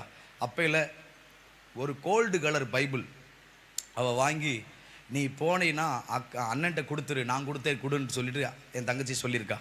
அதை தாண்டி அந்த வயிற்றில் இருக்கிற ரெட்ட பிள்ளைங்களை அவள் அந்த கொஞ்சம் ஏதோ மைக்ரோ பயாலஜி ஏதோ படிச்சிருக்கிறான். அப்போது அந்த ரெட்ட பிள்ளைங்களை நல்ல நல்ல ஆர்ட்ஸ் வரைவா. அப்போ என் தங்கச்சி ஒரு சாட்டில் ஒரு தொட்டியில் 2 ஆண் பிள்ளைகளை வரைஞ்சி, ஒன்று அவளுடைய கணவர் லட்சுமணன், ஒன்று எங்கள் அண்ணன் மகேந்திரன் சொல்லி என் தங்கச்சி அந்த சாட்டில் ரெட்ட பிள்ளைங்களை வரைஞ்சி கொடுத்து விட்டு, இது அண்ணன்ட்ட கொண்டு கொடு அப்படின்னு சொல்லி இந்த பைபிளையும் கொண்டு கொடுன்னு சொன்னனையும் எங்கள் அக்கா என்கிட்ட கையில் 2ஐயும் கொடுக்குறாங்க. அதை வாங்கிட்டு நேராக நான் வர்றேன். எங்கள் அக்கா போகும்போது சொல்கிறாங்க, தம்பி பாப்பா நீ சர்ச்சுக்கு வந்தால் நல்லா இருக்குன்னு சொன்னாடான். இங்கே தான் ஏற்கனவே ஏதோ ஒன்று நடந்துருச்சு, உள்ளே ஏதோ ஒன்று நடந்துருச்சு. அதனால் நேராக ஊருக்கு வர்றேன். வந்துட்டு எங்கள் ஊர் பக்கத்தில் ஒரு 11 கிலோமீட்டர் தாண்டி ஒரு சபை இருக்குது. அந்த சபைக்கு நேராக போகிறேன். அப்படி போய் அங்கே சபையில் ஒரு ஓரத்தில் சன்னல் ஓரத்தில் உட்காந்துருக்கிறேன். அப்படி உட்காந்தனையும் அந்த போதகர் ஐயா என்னை, நீங்கள் யார் பிரதர் அப்படின்னு கேட்டாங்க. அப்புறம் நான் கையை தூக்குனேன். அப்படியே அந்த ஒரு பயந்துட்டே இப்படி தூக்குனேன். ஏன்னா முதல்ல அப்படி ஒரு வெக்கம் இருக்கும் இல்லையா? இன்றைக்கி பிரச்சனை என்ன தெரியுமா? கிறிஸ்துவுக்குள்ளே ஒரு மனுஷன் வர்றதுக்கு வெக்கம்தான் பயங்கரமான மோசமான வியாதி. நான் சொல்லுது புரிதுங்களா? வாலிபர்களுக்கு வெக்கத்தை தூக்கி தள்ளுங்க. வெக்கத்தை விட்டால் தான் இயேசுவை பிடிக்க முடியும். அல்லேலூயா. வெக்கப்படவே கூடாது. கர்த்தரை தேடுறது வெக்கப்படவே கூடாது. ஆமென். அல்லேலூயா. கவனிங்க, பாவம் செய்கிறது வெக்கம் வரல. கையில் அப்படி மதுபானத்தை இப்படி தலை மேலே தூக்கி வச்சுட்டு ஆடும்போது வெக்கம் இல்லை. இயேசுவை தேடுறதுக்கு எதுக்கு வெக்கம் இருக்கணும் சொல்லுங்க? அப்போது இப்படி கூட அவர் இருந்து பேசிட்டு போங்கன்னாரு. ஒரு 1/2 மணி நேரம் பேசினார். அதுக்கப்புறம் ஒவ்வொரு வாரமும் ஆலய ஆராதனைக்கு 10 மணிக்கு ஆராதனைனா 9:40க்கெலாம் போய் நின்றுவேன். போயிட்டு நிற்பேன். அது ஏதோ ஒன்று நடக்க ஆரம்பிச்சிருச்சு. அது அது அந்த அந்த என்னுடைய ஆத்மா அந்த மணவாளனை மீட் பண்ணிருச்சு. என்னுடைய ஆத்மா என்னுடைய சிருஷ்டிகரை மீட் பண்ணதுனால 2 பேரும் அவர்கள் வாழ தொடங்கி விட்டார்கள். அதனால் அவரை காமிக்கிற, அவரை கண்டுகொள்ள வைக்கிற அந்த இடத்தின் மேலே ரொம்ப ஆவல் இருந்தது. அதனால் சீக்கிரமாக அங்கே போயிடுவேன். போயிட்டு மட்டும் இல்லை, என் கையில் என் தங்கச்சி கொடுத்த பைபிளை வெறித்தனமாக வாசித்தேன்.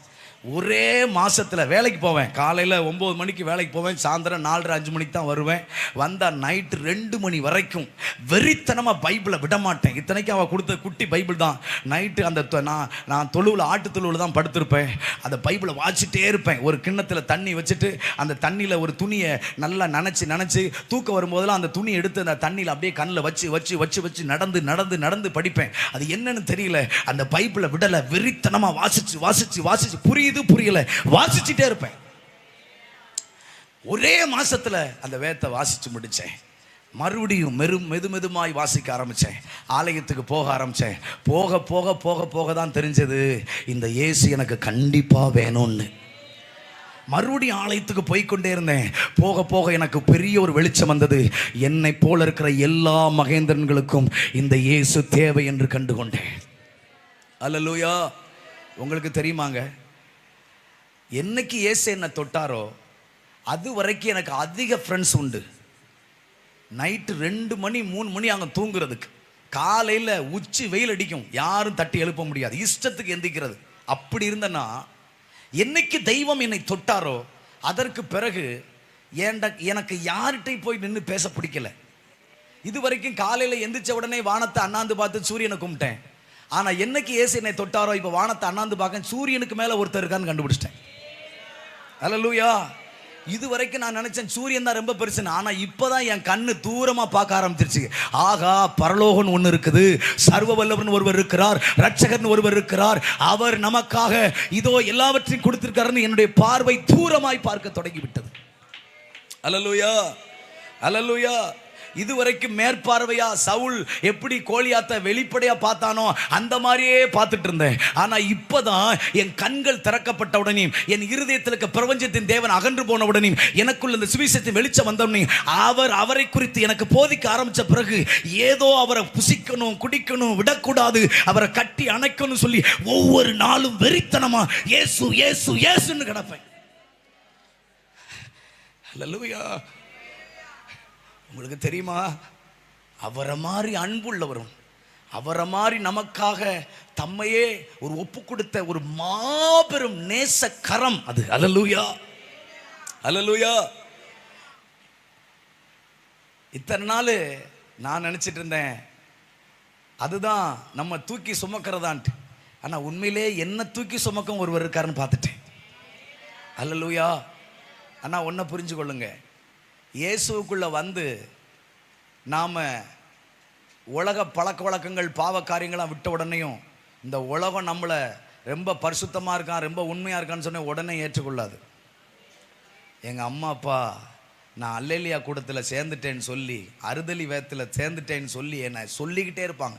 அறுதலி வேதத்தில் சேர்ந்துட்டேன், அல்லேலியா கூட்டத்தில் சேர்ந்துட்டேன். ஏன்னா அவங்களுக்கு என்னென்னா, நம்ம இந்த காதில் கையில் எதுவும் ஒன்று போட மாட்டோமா, அவங்களுக்கு அது ஒரு மாறியா. ஏன்னா பிசாசு எப்பவுமே தப்பாக தானே போதிப்பான்.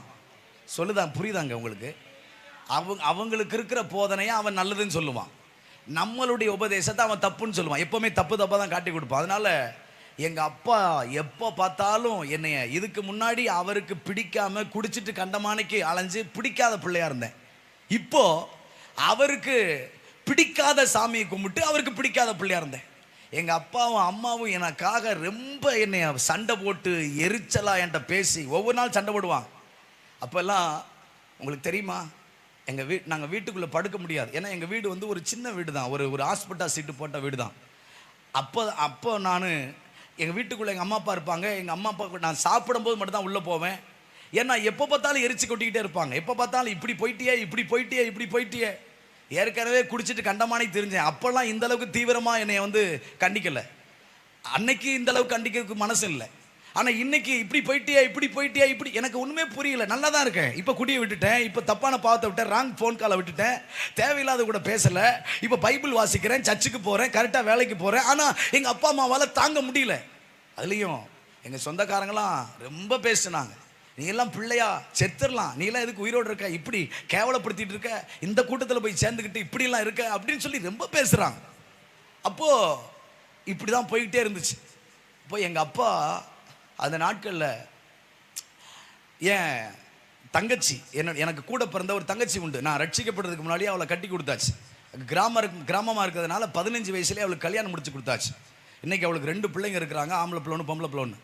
என் தங்கச்சிக்கு ரொம்ப அவங்களும் விவசாயம் தான். அப்போ அவங்க காட்டு வேலைக்கு போகும்போது ரொம்ப தலைவலிக்கும், பயங்கரமான தலைவலி வரும். இன்றைக்கும் அவளுக்கு அந்த தலைவலி இருக்குது. ஆனால் அந்த தலைவலி வரும்போது ரொம்ப உருண்டு பிறண்டுருவா, அப்படி வாமிட்டு எடுக்கிற அளவுக்கு அவளுக்கு தலைவலி வரும். அப்போது நான் அன்னைக்கு என் தங்கச்சிட்ட ஜெபம் பண்ணி ஒரு எண்ணெயை ஜெபம் பண்ணி கொடுத்துட்டு எங்கள் தங்கச்சி சொன்னேன், தங்கச்சி நீ இயேசு சாமியை கும்பிடுன்னு நான் சொல்லலை, ஆனால் உனக்கு தலைவலி அதிகமாக இருக்கிறதுனால இந்த தலைவலிக்கு இந்த தலைவலி வரும்போது இந்த எண்ணெயை எடுத்து எங்கள் அண்ணன் கும்பிடுற சாமியே இயேசுவேன்னு ஒரு வார்த்தை சொல்லி இந்த எண்ணெயை தலையில் போட்டுக்கோ அப்படின்னு என் தங்கச்சிட்ட சொன்னேன். எங்கள் அம்மா அப்பாவுக்கு தெரியாமல் எண்ணெயை கொடுத்துருந்தேன். ஏன்னா இவன் சொன்னோம்னா தூக்கி போட சொல்லிடுவாங்க. என் தங்கச்சிக்கு தலைவலி இருக்கிறதுனால அவட்ட கொடுத்தோன்னே வாங்கி வச்சுக்கிட்டான். அவளும் தன்னுடைய பூஜை ரூமில் வச்சுருப்பா. அவளுக்கு தலைவலி எப்போல்லாம் வருதோ அப்போல்லாம் அதை தலையில் போட்டுக்கிட்டு எங்கள் அண்ணன் கும்பிட்ற சாமியை இயேசுவே எனக்கு கொஞ்சம் உதவி செய்யுங்கன்னு சொல்லுவாள். அப்போலாம் அவளுக்கு அந்த பழைய மாதிரி இல்லாமல் வாமிட்டு அந்த மாதிரி இல்லாமல் உடனே தூக்கம் வந்துடும், தூங்கிடுவாள்.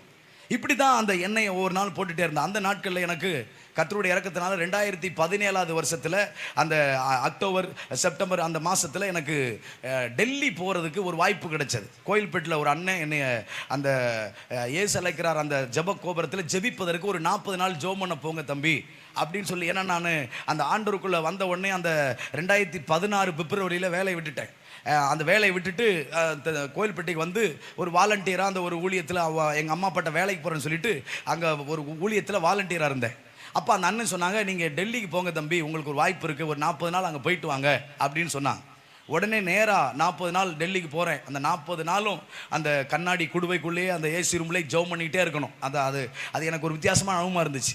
அப்போது அந்த நாட்களை முடிச்சுட்டு அங்கே இருக்கிற நாட்களில் என் தங்கச்சி, எங்கள் தங்கச்சியுடைய மாமா, என்னுடைய அத்தான், என்னுடைய மச்சான் அத்தான்னு சொல்லுவோம் இல்லையா, அவங்க தங்கச்சியோட மாப்பிள்ளை, அவங்க ஒரு துஷ்டி வீட்டுக்கு ஒரு அடக்காராதனைக்கு போனவங்க, அடக்கத்துக்கு போனவங்க, பயங்கர குடி. அவரும் என்னை விட பயங்கரமாக குடிப்பார். எங்கள் அப்பா குடி, எங்கள் அம்மா எங்கள் மாமா குடி, எங்கள் அப்பா கஞ்சா பயங்கரமாக அடிப்பார். அவர் கஞ்சா தொழுவில் சொறி வச்சுட்டாருன்னா அவருக்கு தெரியாமல் நான் எடுத்து அடிப்பேன். அப்படிப்பட்ட அளவுக்கு குடும்பமே ரொம்ப மோசமான நிலைமையில் இருந்தது. எங்களுடைய அந்த சமுதாயம், அந்த ஜனங்களே ரொம்ப ஒரு மாதிரி இருப்பாங்க.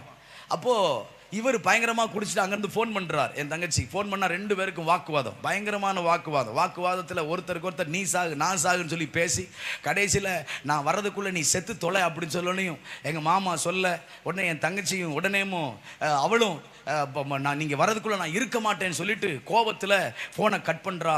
மனசில் அந்த வேதனையில் அந்த வெக்ஸில் உடனே நேராக ஓடி போய் அவங்க அன்னைக்கு விவசாயம் பார்க்குற மிளகா செடி இருக்கு இல்லையா, மிளகா செடி, அதுக்கு பூ எடுக்கிறதுக்கு மருந்து வாங்கி வச்சுருக்கிறான். அப்போ அந்த மருந்தை எடுத்து ஒரு சர்பத்து கிளாஸ், நீளமான கிளாஸில் அந்த மருந்தை ஊற்றி அதில் அப்படி ஊற்றிட்டு குடிக்க போகிறதுக்கு முன்னாடி என்னுடைய ஏவு வந்திருக்கு. என்னுடைய ஏவு வந்தோடனே நேராக ஓடி போய் பூஜை ரூமில் இருக்கிற அந்த எண்ணெயை எடுத்து அந்த எண்ணெயை அந்த மருந்தில் ஊற்றிட்டு அவள் சொல்லியிருக்கிறா, எங்கள் அண்ணன் கும்பிடுற சாமியே இயேசுவே, நான் சாகணும்னு நான் நினைக்கல, ஆனால் என் கணவர் ஒவ்வொரு நாளும் என்னை துன்பப்படுத்துகிறார்.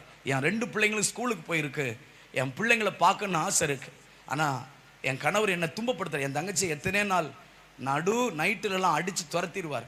எத்தனையோ நாள் அவளுடைய நெத்திலாம் அருவாளை வச்சு கோடு போட்டு விட்டார். அப்படி எங்கள் அம்மா, என் தங்கச்சி ஃபோன் பண்ணிட்டான்னா எங்கள் அம்மாவுக்கு கைகாலே நடிக்கிறோம், கிட்டுன்னு என்ன எப்படி அடித்தானோ பாவி, என்ன பண்ணானோ பாவின்னு சொல்லி என் பிள்ளை இப்படி துன்பப்படுத்தா நைட்டெல்லாம் அழுவாங்க. யாருமே எங்கள் அம்மா அப்பா எங்கள் தங்கச்சியிலேருந்து ஃபோன் வச்சு அவ்வளோ நடுங்குவாங்க. அவ்வளோ மோசமாக என் தங்கச்சி நடத்துவார்.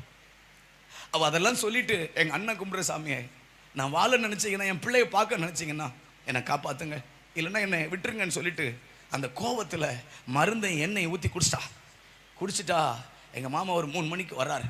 அந்த அந்த அந்த காரியத்தில் முடிச்சுட்டு வந்துட்டு எங்கள் அம்மாவை அசிங்கமாக திட்டி, இந்த பெத்த மகளே உயிரோடு இருக்கியா செத்துட்டியா, மருந்தை குடிக்க போகிறேன்னு வீராப்பா பேசுனேன் அப்படின்னு சொல்லி அவர் ரோட்டில் இருந்து கத்தனுடைய எங்கள் அத்தானுடைய அம்மா, எங்கள் அத்தை, அவங்க வேகமாக ஓடி வந்திருக்காங்க வீட்டுக்கு. ஓடி வந்து சண்டாளத்தி பாதகத்தி நான் இது வரைக்கும் பருத்தி மூடை உளுந்து மூடையெல்லாம் பிரட்டி பார்த்தேன். பெருச்சாலியோ பூனையோ ஏதோ மருந்தை தள்ளி விட்டுருச்சுன்னு சொல்லி வீடு ஃபுல்லாக மருந்து நாத்த நாரிச்சே, நீ தான் இந்த கெட்ட சோழியை பண்ணியா அப்படின்னு சொல்லி என் தங்கச்சிட்ட வந்து பார்த்தா அவள் மருந்தை குடிச்சு அப்படியே கட்ட மாதிரி உட்காந்துருக்கிறா. உட்காந்து அவர் மாறிய கிறக்கத்தில் ஆமாம் மருந்தை குடிச்சா. பக்கத்தில் வந்து பார்த்தா கீழெல்லாம் மருந்து, வாயெல்லாம் மருந்து, ஒரே நாத்தம். உடனே தூக்கிட்டு நேராக கவர்மெண்ட் ஹாஸ்பிட்டல் போகிறாங்க, கோயில்பட்டி கவர்மெண்ட் ஹாஸ்பிட்டல். போனால் சாயந்தரம் ஒரு 4-4:30 ஆயிடுச்சு. அப்போ உள்ளே போயிட்டு அந்த ஸ்ட்ரெச்சரில் வச்சு தள்ளிட்டு போகும்போது அந்த நேரத்தில் அந்த டியூட்டி டாக்டர் முடிஞ்சு வரும்போது அவ வந்தோடனே என்ன கேஸ்ன்னு சொல்லி ஸ்டாஃப் நர்ஸ்ட்டை கேட்ட உடனேயும் சூசைட் அட்டெம்ப்ட் சார் அந்த மாதிரி மருந்து பாய்சன் கேஸ் அப்படின்னு சொன்னோன்னையும் அவர் என்னென்ன சந்திரல பின்னாடியே போயிருக்கிறார். அப்படி போயிட்டு என் தங்கச்சியை கண் இதெல்லாம் பார்த்துட்டு தொண்டையெல்லாம் தண்ணி அந்த லைட் அடித்து பார்த்துட்டு இப்படியே வயிற்றெல்லாம் அமுக்கி பார்த்துட்டு அதுக்கப்புறம் அவர் சொல்லியிருக்கிறாரு, மருந்து தொண்டை வரைக்கும் வந்திருக்கு, மருந்து வயிற்று கீழே மருந்து இல்லை, அதனால் இவளுக்கு ட்ரீட்மெண்ட் தேவையில்லைன்னு சொன்னேன். அல்லேலூயா. உங்களுக்கு புரியலைங்க. உங்களுக்கு தெரியுமா? உங்களுக்கு அதாவது அரளிக்கொட்டையை விட வேற விஷத்தை விட இந்த இந்த இந்த இந்த கெமிக்கல் பாய்சன் வந்து உடனே பிளட்ல கனெக்ட் ஆகும். அந்த டாக்டர் சொல்லியிருக்காரு, நம்ம ஊர்லலாம் பாம்பு கடிச்சா பாம்பை அடித்து கொண்டு போயிடுவாங்க, இந்த பாம்பு தான் கடிச்சதுன்னு. அதே மாதிரி மருந்து குடித்தா மருந்து பாட்டில் கொண்டு போயிடுவாங்க, இந்த மருந்து பாட்டில் தான் சொல்லி டாக்டர்கிட்ட எங்கள் அத்தை போய் காமிக்கிறாங்க. டாக்டர் சொல்கிறாரு, இந்த மருந்தை உங்கள் உங்கள் உங்கள் உங்கள் மருமகா 40 மில்லி குடிச்சிருந்தாலும் 20 நிமிஷத்துக்கு செத்துருங்கிறார். இவளுக்கு மருந்து தொண்டை கீழே வரல, தொண்டையில் மட்டும்தான் மருந்து, தொண்டையில் மட்டும்தான் புண்ணா இருக்குன்னு சொல்லிட்டு வயிற்றுல மருந்துல சொல்லி டாக்டர் ட்ரீட்மெண்ட் வேண்டான்னு சொல்கிறாங்க. உடனே என் தங்கச்சி நார்மல் வார்டுக்கு மாற்றுறாங்க. இப்போ எங்கள் அம்மா அப்பாவுக்கு, நான் டெல்லியில் இருக்கேன், எங்கள் அம்மா அப்பாவுக்கு இந்த செய்தி போகுது, உன் பிள்ளை மருந்து குடிச்சிட்டா. உடனே எங்கள் அம்மா அப்பா நேராக கட்டப்பையில் துணி எடுத்துட்டு ஆட்டோவில் வர்றாங்க. வந்தால் ஒரே வசவு எனக்கும் இயேசுவுக்கும். எப்போ பார்த்தாலும் எனக்கும் இயேசு தான் வசவு. வீட்டில் என்ன நடந்தாலும் சரி. எங்கள் வீட்டை ஒரு நாள் ஒரு ஆடு நல்ல 4 குட்டி 3 குட்டி போடும். அந்த ஆடு ஒரு நாள் செத்து போச்சு. எங்கள் அப்பா ஆடு செத்த உடனேயும் இந்த படுவாவி என்னைக்கு இந்த அறுதலி வேத்துக்குள்ளே போனாலும் அன்னைக்கே என் சொத்தெல்லாம் போச்சு, என் முதல்லாம் போச்சுன்னு சொல்லிட்டு கத்துன்னு கத்துறாரு. நான் தான் என் ஏசு தான் ஆட்டை கொண்டுட்டாருன்னு. நான் ஆண்டோட்ட போய் அழுகிறேன், ஏசப்பா நாங்களாம் சாகக்கூடாதுன்னு சொல்லி தான் நீங்கள் உங்களை கொடுத்தீங்க. ஒரு சின்ன ஒரு எறும்பு கூட துரோகம் பண்ண மாட்டீங்க, தம்முடைய கிரிகள் மேலாம் இறக்கமுள்ளவராக இருக்கிறீங்கன்னு பைபிள் சொல்லுதுப்பா. உங்களை போய் இப்படி சொல்கிறாங்கன்னு சொல்லிட்டு நான் ஏசப்பட்டு அழுகிறேன். அன்னைக்கு அழுதுட்டு சர்ச்சுக்கு போகிறேன். எங்கள் அப்பா அந்த ஆட்டை புதைக்கிறதுக்காக 4 பேரை கூப்பிட்டு இந்த ஆட்டை தூக்கிட்டு போயிருக்கிறார். அப்போ அந்த எங்கள் அப்பாவோட கூட சேர்ந்து ஆடு மேய்க்கிறவர் அவர் சொல்லியிருக்கிறாரு, ஆடு செத்து ரொம்ப நேரம் ஆகலை, நீ எதுக்கு இதை உடனே புதைக்க போகிற, இதை வெட்டி கறி போட்டினா உனக்கு ஏதோ ஒரு 1000 கிடைக்கலன்னு சொன்னோன்னே எங்கள் அப்பா அந்த ஆட்டை வெட்டி அந்த வேலியில் தலைகீழ தொங்க போட்டு உரிச்சிட்டு இருக்கிறாங்க. அப்போது அந்த வயிற்றுக்குள்ளே இவ்வளவு மக்காச்சோளம் இருந்துச்சான். மக்காச்சோளம்னா தெரியுமா? அப்போது அந்த அந்த அந்த அந்த அவர் பேர் பரமசிவன். அவர் வந்து சொன்னாராம், நீ நேற்று ஆட்டை மக்காச்சோள காட்டில் மேய விட்டுட்டு நீ எங்கே படுத்து கிடந்தையோ அந்த ஆடு மக்காச்சோளம் தின்னுட்டா என்னன்னா, மக்காச்சோளம் தின்னுட்டு தண்ணி குடிச்சிச்சுன்னா அந்த மக்காச்சோளம் குடலில் ஊதிரும். குடலில் ஊதிச்சுன்னா வயிறு வீங்கிரும், மூச்சு போகாமல் ஆடு செத்து போகும். இப்போ அவர் சொல்லியிருக்கிறாரு, நீ ஆட்டை மக்காச்சோளத்தில் விட்டுட்டு நல்லா தண்ணி வச்சு ஆட்டை கொண்டுட்டு அந்த பயலை போய் திட்டுறே, உனக்கெல்லாம் அறிவு இல்லையான்னு கேட்டாராம். உங்களுக்கு தெரியுமா, நீங்கள் ரோட்லையும் வீதிலையும் அழுதுட்டு போகிற கண்ணீருக்கு உங்களுக்கு கர்த்தர் எங்கே நின்றாலும் நியாயம் செய்வார். என்னையும் இயேசுவையும் கொலகாரனா சொல்லிட்டார், ஆட்டை கொண்டுட்டன்ட்டு. நான் அழுதுட்டே சர்ச்சுக்கு போனேன், ஏசப்பா பாருங்க ஏசப்பான்ட்டு. என் கண்ணீர் ஹெல்மெட்டெல்லாம் பறந்துச்சு. ஆனால் வீட்டுக்கு வர்றதுக்குள்ளே எங்கள் அப்பா மூஞ்சி தொங்கி இருக்குது. ஏன்னா கொன்னது அவர். ஆண்டவரை மாதிரி ஒரு வல்லமையுள்ள தேவன் யாருமே இல்லை. அப்போது என் தங்கச்சி மருந்தை குடிச்சான்னு கேள்விப்பட்டனே, இந்த படுவாவி என்னைக்கு அறுதலி வேதத்தில் போனானோ என் குடும்பமே வம்பா போச்சு. எங்கள் அப்பா என் தங்கச்சியை சொல்லுவார், குடும்ப குத்து வழக்கும்பார். என் தங்கச்சி மேலே ரொம்ப பாசம் இருக்கும். இந்த பொம்பளை பிள்ளைகளை எப்போவுமே அப்பா அம்மா ரொம்ப நேசிப்பாங்க. உங்களுக்கெல்லாம் புரியாது பாருங்களேன்.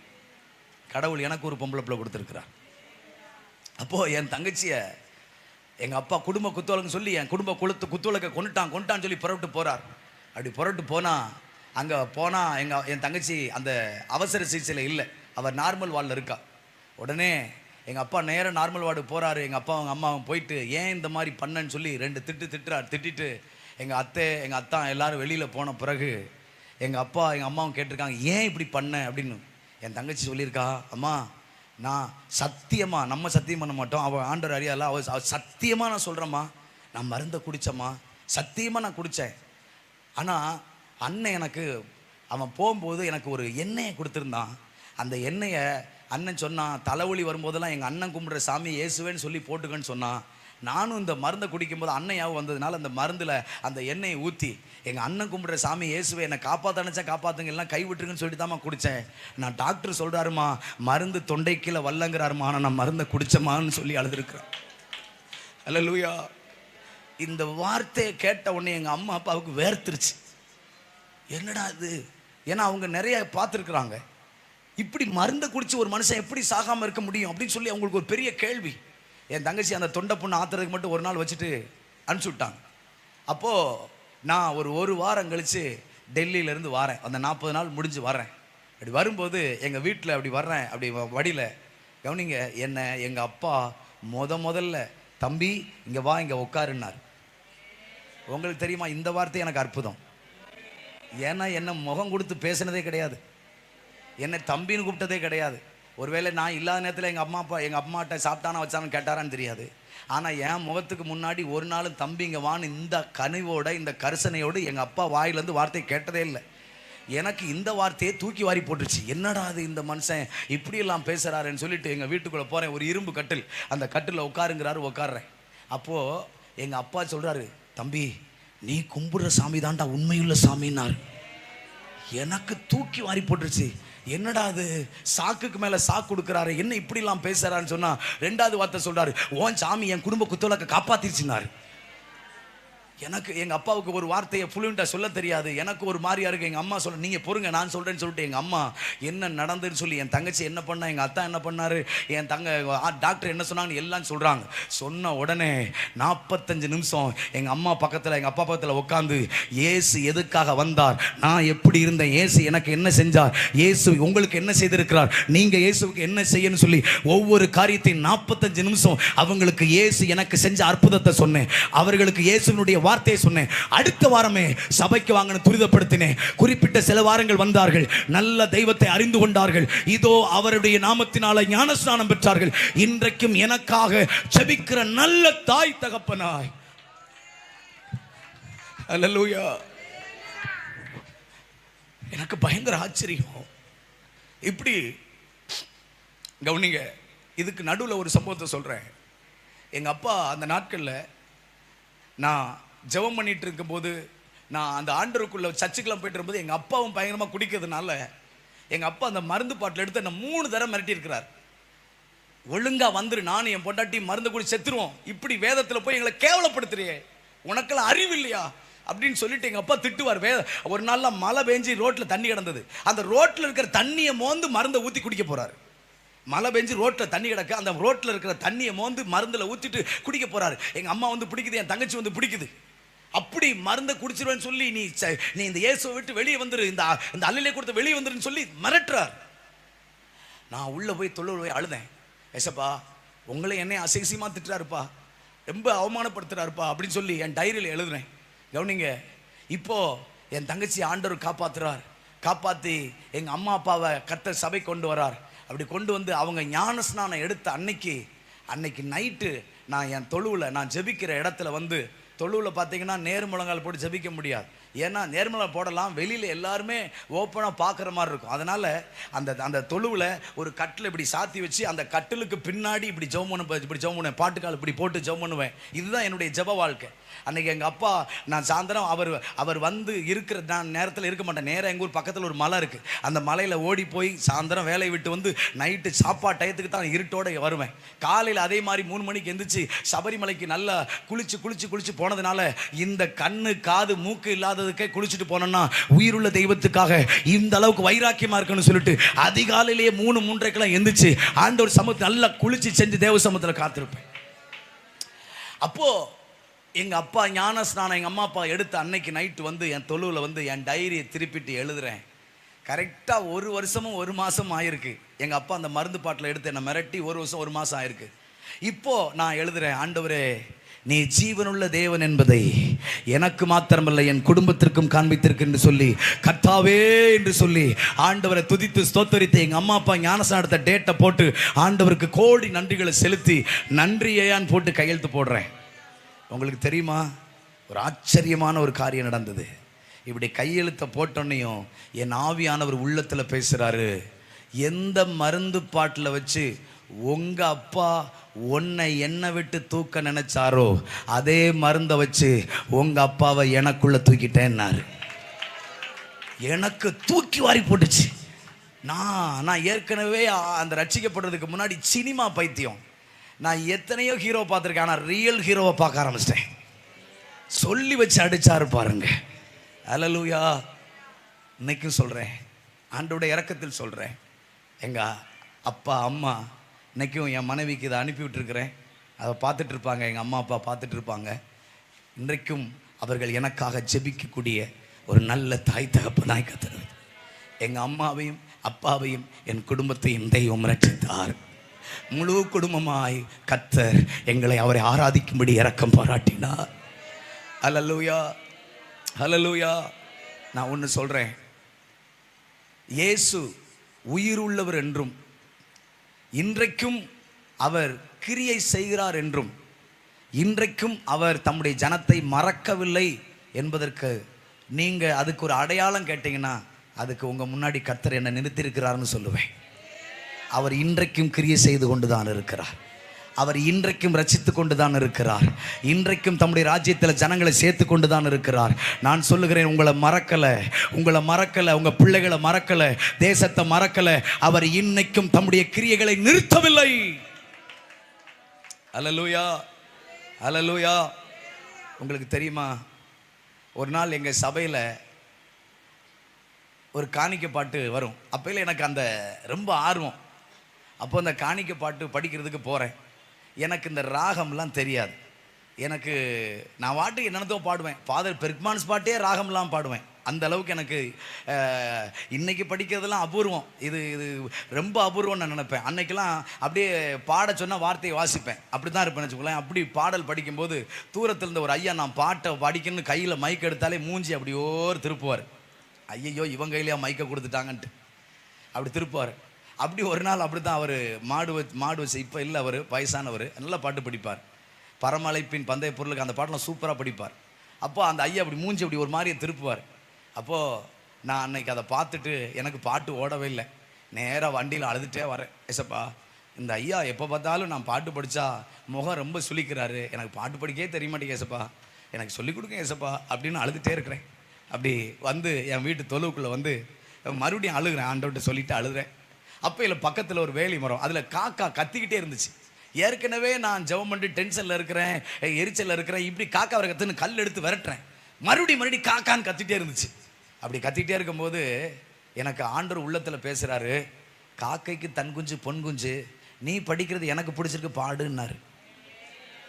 உங்களுக்கு புரியலைங்க. அந்த ஒரு வார்த்தை நானே 200 பாட்டு எழுத வச்சது.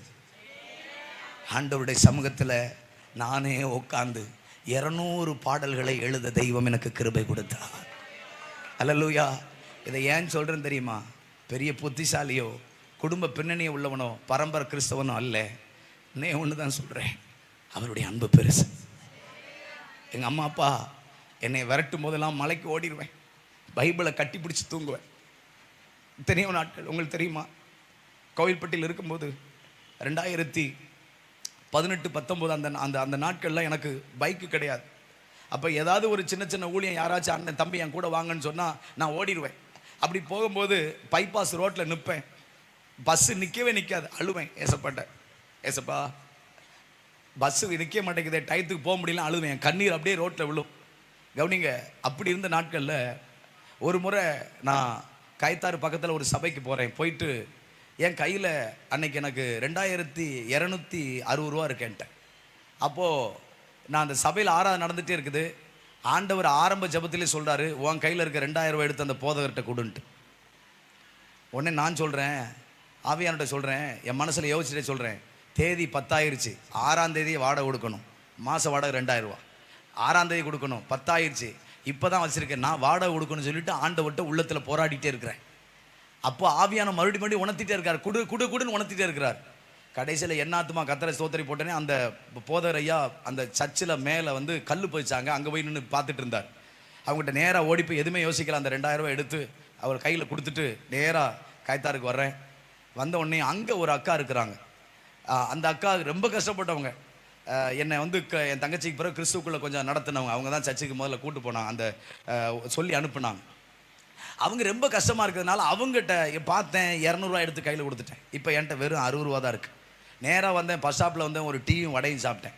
அது ஒரு 20 ரூபா போயிடுச்சு. ஆமாம் 25 ரூபா 20 ரூபா போயிடுச்சு. நேராக அங்கேருந்து பஸ் ஏறி போகிறேன் கோயில்பட்டிக்கு, அது ஒரு 25 ரூபா போகுது. மீதம் என்கிட்ட வெறும் 10 ரூபா இருக்குது. இப்போ இந்த 10 ரூபா வச்சுட்டு ரூமுக்கு போகிறேன். போயிட்டு ஸ்தோத்திரம் பண்ணிட்டே இருக்கேன், பேசிகிட்டே இருக்கேன். நான் தனியாக புலம்பிகிட்டே இருப்பேன், டாடி டாடி டாடின்னு பேசிகிட்டே இருப்பேன். அன்றைக்கி எல்லாமே எனக்கு அவர் தான். டாடி டாடின்னு பேசுங்க. ஏசப்பா பாருங்கள், வெறும் 10 ரூபா தான் இருக்குது. அடுத்து மத்தியானம் வேறு சாப்பிடணும். காலையில் சர்ச்சை முடிச்சுட்டு ஒரு வடை டீயோடு முடிச்சுக்கிட்டேன். ஏதோ ஒரு 10 ரூபா தான் இருக்குது அப்படின்னு சொல்லி பேசிக்கிட்டு நான் நார்மலாக பேசிட்டு ஜெபம் பண்ணிட்டு அப்படியே இருக்கிறேன். இப்போ திடீர்னு எனக்கு ஒரு ஃபோன் வருது. அந்த ஃபோனில் பிரைஸ் லார்ட் பிரதர் அப்படிங்கிறாங்க. எனக்கு அந்த குரல் அடையாளத்தை கண்டுபிடிக்கல. பிரதர் நீங்கள் பிரதர், நான் உங்களை ஒரு நாள் விளாத்தி குளத்தில் உங்களை ஒரு நாள் பஸ் ஏற்றி விட்ட யாவும் இருக்கா அப்படின்னு. சொல்லுங்கள் பிரதர் அப்படின்னேன். பிரதர் எப்படி இருக்கீங்க? நல்லா இருக்கீங்க? நல்லா இருக்கும் பிரதர், நீங்கள் சொல்லுங்கள் அப்படின்னேன். அப்போ அவர் சொன்னார், பிரதர் நான் உங்களுக்கு ஒரு சின்ன காணிக்கை போட்டிருக்கேன், எனக்கு ஆண்டவர் உணர்த்தினார், நீங்கள் அதை போய் எடுத்துக்கோங்க அப்படின்னு சொல்கிறார். கவனிங்க, அப்போது என் ஃபோன் நம்பர் வழியாக அவர் போட்டிருக்கிறார். அப்போது சொன்ன உடனே நான் வந்துட்டு எனக்கு ஒரே ஒரு கேள்வி. அதாவது வந்து எப்படின்னா, அவங்க ஃபோனை கட் பண்ணி ஒரு பயம், ஆன்லைன் பிரச்சனை, சர்வர் பிரச்சனை, அந்த பிரச்சனை இந்த பிரச்சனை. கோயில்பேட்டிலேருந்து உள்ளே போனால் 10 ரூபா டிக்கெட்டு. நான் இருக்கிற இடத்துலேருந்து அந்த ஏடிஎம் பக்கத்தில், அந்த பஸ் ஸ்டாண்டு பக்கத்தில் போனால் 10 ரூபா டிக்கெட்டு. நான் ஆண்டோட சொல்கிறேன், ஏதாவது ஆன்லைன் சர்வர் பிரச்சனைன்னு சொல்லிவிட்டு நான் அங்கே போயிட்டு என்னை திரும்ப வச்சுறாரோ, காணிக்க ஏடிஎம்மில் வரலன்னு சொல்லி திரும்ப கேட்டால் கேவலம். சொல்லுங்க, அவராக ஃபோன் போட்டு காணிக்க எடுத்துட்டீங்கன்னு கேட்டால் பிரச்சனை இல்லை. பிரதர் காணிக்க போட்டிங்கன்னு சொல்லி ஏடிஎம்மில் ஒன்றும் இல்லைன்னு திருப்பி கேட்டோம்னா அவமானம். எங்கள் எத்தனை இடத்துல வெறுங்க அவரை வாங்கிட்டு வந்திருக்கோம் தெரியுமா? அவங்களுக்கு புரியாது. அவங்க ஒரு வேளை போதரையா மறந்து போய் வெறுங்க அவரை கொடுத்துருக்கலாம். திரும்ப ஃபோன் போட்டு கேட்க முடியுமா? உங்களுக்கு தெரியாது. இந்த பாதையில் நடந்த தகப்பன் மாதிரி தெரியும். அப்போது நான் போகிறேன், ஏடிஎம்மில் உள்ள கார்டை விடுறேன். உள்ள கார்டை விட்டால் முட்டை முட்டையாக காமிக்குது. எனக்கு பயம், என்ன முட்டை முட்டையாக காமிக்க சொல்லி இந்த ஏடிஎம் போய் சொல்லி இன்னொரு ஏடிஎம் போகிறேன். அதுலேயும் அப்படி 0 காமிக்குது. பார்த்தேன், இதுவும் போய் சொல்லி வேற ஒரு ஏடிஎம்மில் விட்டு ஒரு 15,000 ரூபா போடுவோன்னு சொல்லி போட்டேன். வந்துருச்சு. மீதம் பார்த்தா உள்ள 85,000 ரூபா இருந்துச்சு. ஏங்க, அவர் மறுபடியும் ஃபோன் பண்ணி சொன்னார், நான் உங்களை ஒரு நாள் பஸ் ஏற்றி விட்டேன், நீங்கள் அன்னைக்கு அந்த மழை உள்ள நாட்களில் பஸ் ஏற்றி விட்டதுனால அன்னைக்கு ஆண்டவர் என்ன சொன்னார், உங்களுக்கு ஒரு பைக் வாங்கி கொடுக்கணும்னு ஆண்டவர் சொன்னார்.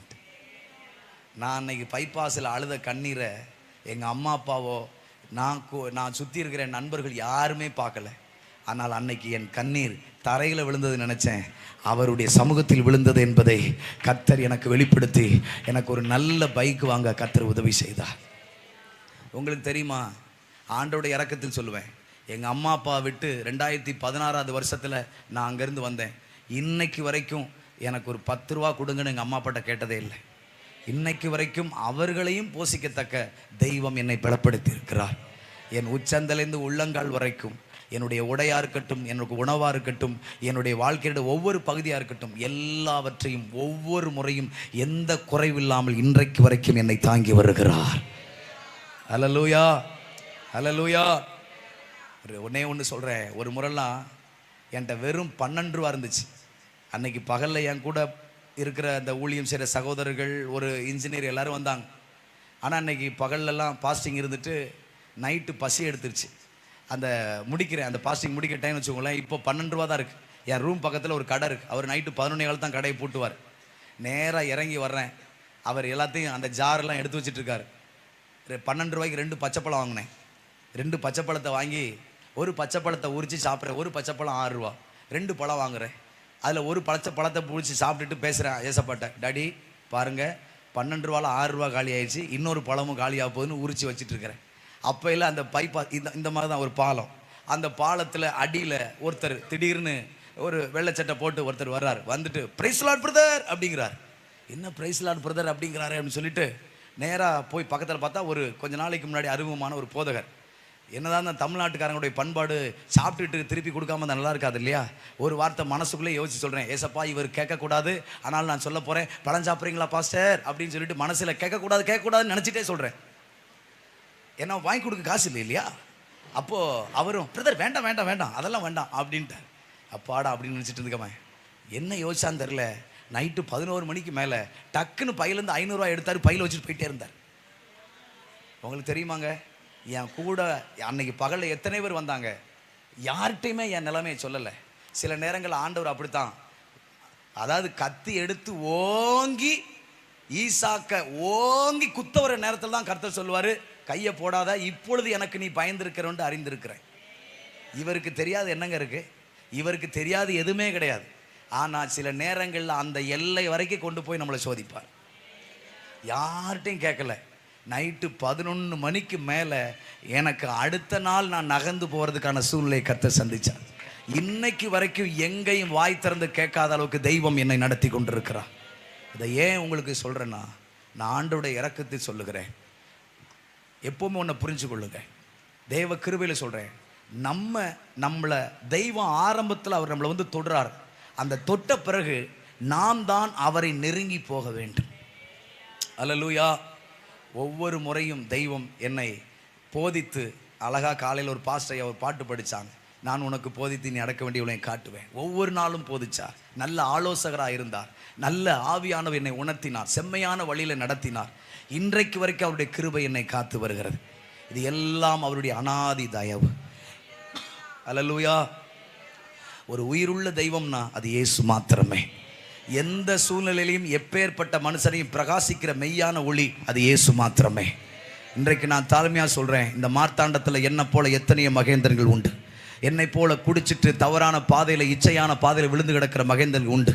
அப்படிப்பட்ட மகேந்திரனுக்கு இந்த வெளிச்சத்தை கொண்டு போகணும்னா என் தங்கச்சி ஜெனிய மாதிரி தேவ அன்பை நாம் காமிக்கிற கூட்டமாக இருக்க வேண்டும். அல்லேலூயா, அல்லேலூயா. என் மேன்மையை பெருக பண்ணி என்னை மறுபடியும் தேற்றுவீர். எல்லாரும்